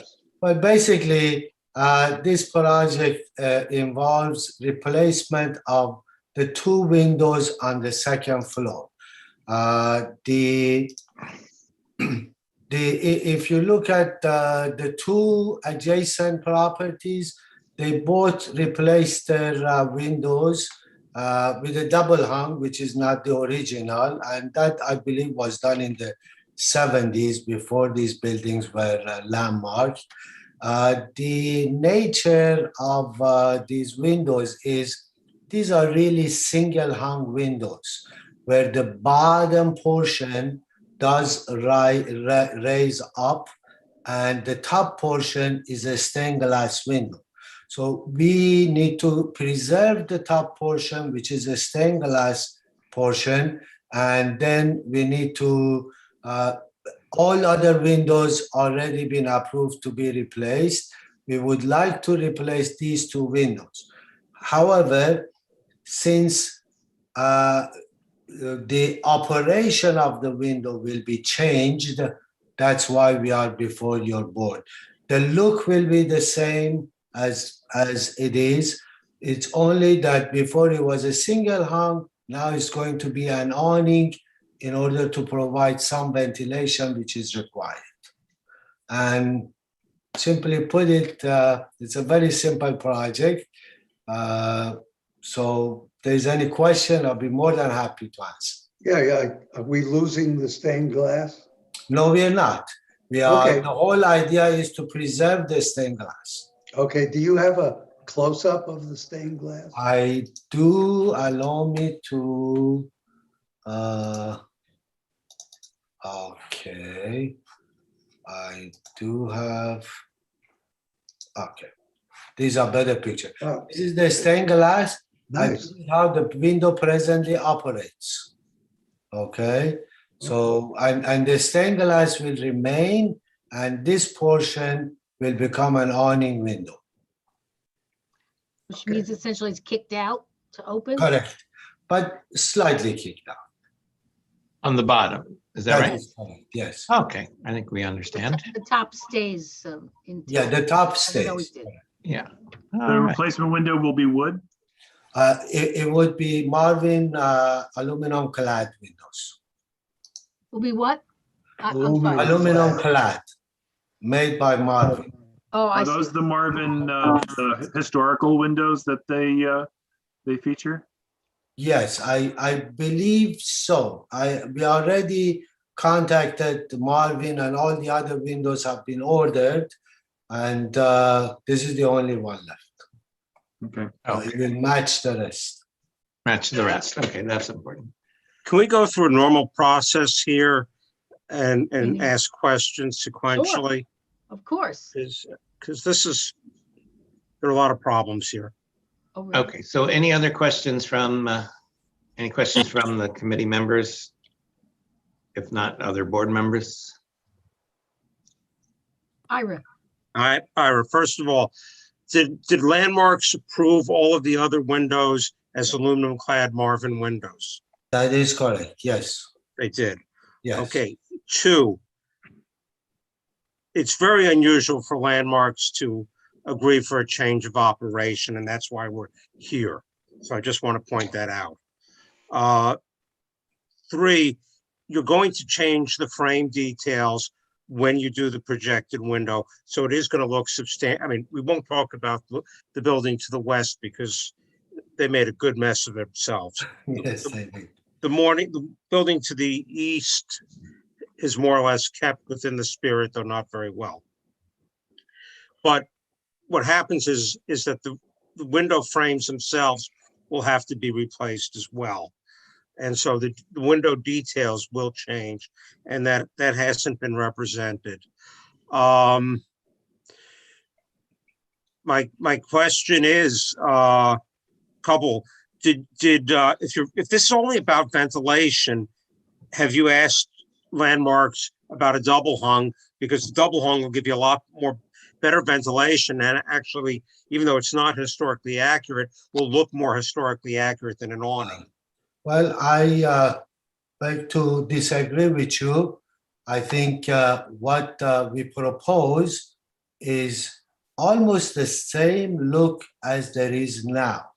Actually, if you put a double hung, it would be like the two buildings next door, which you just said they created a disaster, which I think it is a disaster. The proposed window versus what is now it only changes the glass area by about 1%, which is way below the 6% threshold set by landmark preservation. I really think that if there is any operation to it, an awning operation, I mean, this, if it wasn't this window, existing window, it would look like a fixed window if it wasn't for this small amount that it goes up. And an awning window also looks basically like a fixed window. So Until you open it. I'm sorry? Until you open it, and then it looks very different. Right, And, that is true. However, I mean, nowadays the whole place is going to be air conditioned, even though we are required natural ventilation. I doubt very much these windows be opened that much. So, I mean, are you putting in a central air system? That is correct. Yes, there is a complete central air conditioning system in the building. So if this was a double hung window, it only open as far as it opens in No, the picture? it would open 50%. I see. Is there an option for a center pivot? Because that would give you more ventilation without creating the projection problem. And it would look vaguely more appropriate. I think center pivot top or central pivot sides. Well, it's pivoting from the top, an awning window. Yeah, but I don't see how. I really don't see the difference once they are open. I think it's just as different as the other. But historically, there weren't top pivots on these. There were. You can occasionally see center pivots either on the jambs or the head to the sill. Have you talked to staff about this at all? Yes, I have. I actually even originally I had proposed it, and since it couldn't be approved at the staff level, we decided to take out this portion, get everything approved, and now come before a public hearing to get this portion approved. And again, I really think, our proposal, it's so close to what exists now. I think I've been very, very sensitive. And a double hung window that it was suggested, that would completely not be something that would belong there. Well, actually, no. Actually, I looked at this and I actually thought this was the replacement, because to see a window of this age in this building to be a single hung is a little odd. I mean, this is actually a very unusual window, and yes, it is. Okay. I mean, obviously, you can see that it's single hung in the original because you see the sash weight pocket just where you would expect to see it. But it's very hard to, and there's no track on the other side. Okay, can we move? Manchester. Okay, I don't happen to agree with his opinion, but everybody can make their own opinion. Of course. All right. How far out does the awning window open? At the bottom? I would say maybe 8 inches or so. But then this side. But I have the second part of that question. If you did a pivot, the way Ira recommends, wouldn't that come out much farther? Much farther. You put a stop on it. You do the same thing. Couldn't you just put a stop on the awning as well? Yes, you could. And the net open area is, I think you'd have to actually look at the net open area but the look of this window as it's being proposed is not only is this single hung with this size pane of glass unusual, but the awning is even more unusual historically. This is a big piece of glass for a historic row house. It is unusual. And yet there it is. There it is, exactly. It is there. So nothing I can do about the size of it. It's really a question of the operation. Can I ask a question when you? Yes, please. Thanks. What's there? I'm sorry, I've lost the thread now. What's there now? Is it operable and is it an awning window? Is it something else? What's there now? No, this is what is there now. It's a single hung window where the top portion is stained glass, and the bottom portion, as you can see, it's been opened here on the left side, and that's a single. I'm sorry to interrupt, but it's late and I'm trying to ask a very specific question, which I've obviously asked badly. When you open the window now, does it slide up and down or does it move out like an awning? Slide up and down. Okay, so so in a way it's a uneven 1/1 double hung window. Single hung. Well, you're calling it single hung, but that suggests it doesn't move. Okay, I now have my answer. Thank you. The upper sash is the stained glass. And that the upper sash does not move. Right, stationary stained glass. Okay. All right. I think I don't want to prolong this too much, but if anybody has a question that has not yet been addressed. Can we clear the screen? Can we take it down the screen? Okay. Close this too. Yeah, to stop the screen share. There should be a red button on your screen. You did it. Perfect. Call the question. Call the question. All right. So it's almost 11 o'clock. All right. And yes, well. 10:27. Peter, you're exaggerating. All right. All in favor of the proposal as it's on my screen. All in favor of this project as it's been proposed, please raise your hands. 1, 2, 3, 4, 5, 6. All right, 6 committee members in favor. And then anyone opposed? Lower those hands.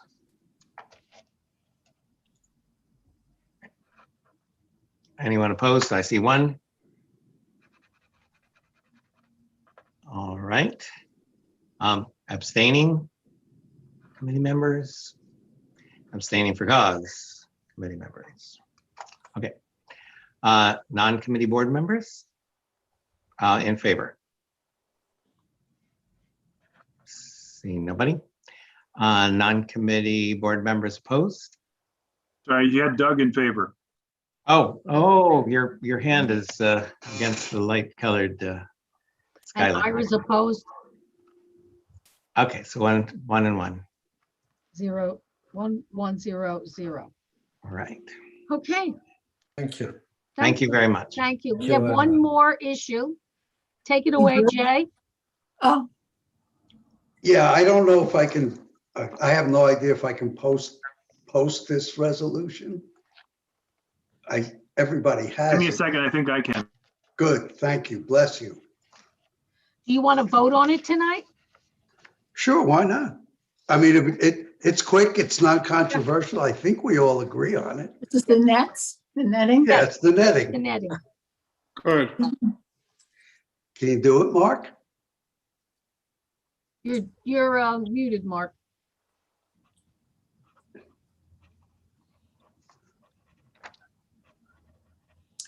Jay, did you send this resolution to us already? I beg your pardon, Matt? Yes. You already sent it? Yeah, look in your email. Yeah. Okay, I've seen came from Jay? Jay or I from you? actually sent it twice. I sent it a while ago because I remember you commented on it. And then I sent it again this afternoon. Listen, you all did a terrific job tonight. Thank you, everybody. Okay, Really so here's terrific. the You too. resolution. You'll all recall we had this discussion. Peter called it to our attention and requested that we deal with the issue. I think that notwithstanding the last comment from the presenter, I think we were all in agreement that the black safety netting was undesirable and kind of a blight in the area, and that as the resolution says, these projects are ramping up because it's construction season. Paige was good enough to do some research and confirmed that there is an alternative. There were two widely used ones. One is white and one was called light sand. She confirmed that that there are several suppliers of this netting who service New York City so that it's readily available. And the discussion last time, we all felt that it was more desirable, it was more transparent, and it didn't result in a shroud-like effect. And finally,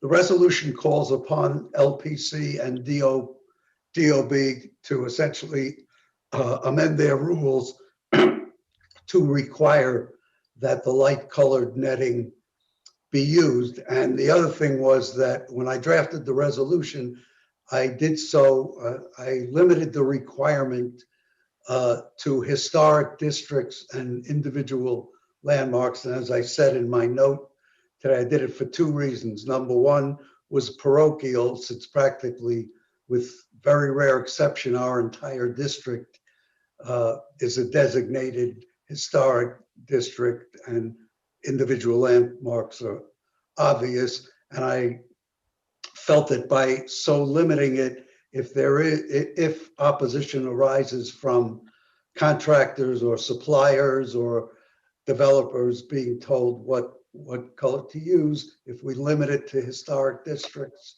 and individual landmarks, it's likely to blunt the opposition, since the last thing is to call upon our city council representative to introduce a bill to this effect so that it becomes statutory. And that's the essence of it. Good job. Yeah, good job. Thank you. All right, so shall we vote on the resolution? Yes. Ira, you want to say something? Yeah, I wanted to say something. There is a, DOB makes its own, can make its own rules. Right. And that rulemaking process does not require a city council member. And this seems, and I don't think there's any requirement in the current code or in the current rules regarding netting. So I think it's something that DOB could regulate on its own. Yeah, well, the resolution calls for both LPC and DOB to include it in their rules. Yeah. Yeah, but it's a belt and suspenders approach. I don't think let the regulators do it and let the council do it, so it becomes ensconced in permanent law. Except that I think it's DOB because the rules regarding scaffolding and construction. I think you're right. I think that's the way to go. Cover all the possible bases. Yeah. Now, once again, I'm fairly ignorant of this subject, but I just wanted to ask a question because obviously you guys have done a huge amount of research on it. At least Paige has and whatnot. Yes. The architect from Walter Melvin, who was on about the chimney, said that the co-op owners prefer the black netting, and I'm just going to ask why. Wrong. Nonsense. Yeah. All right.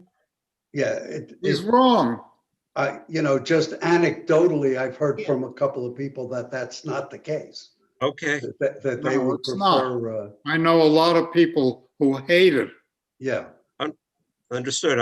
There's a building next to me that had it for the last 5 years. They just took down the scaffolding about a month ago. Yeah. Well, yeah.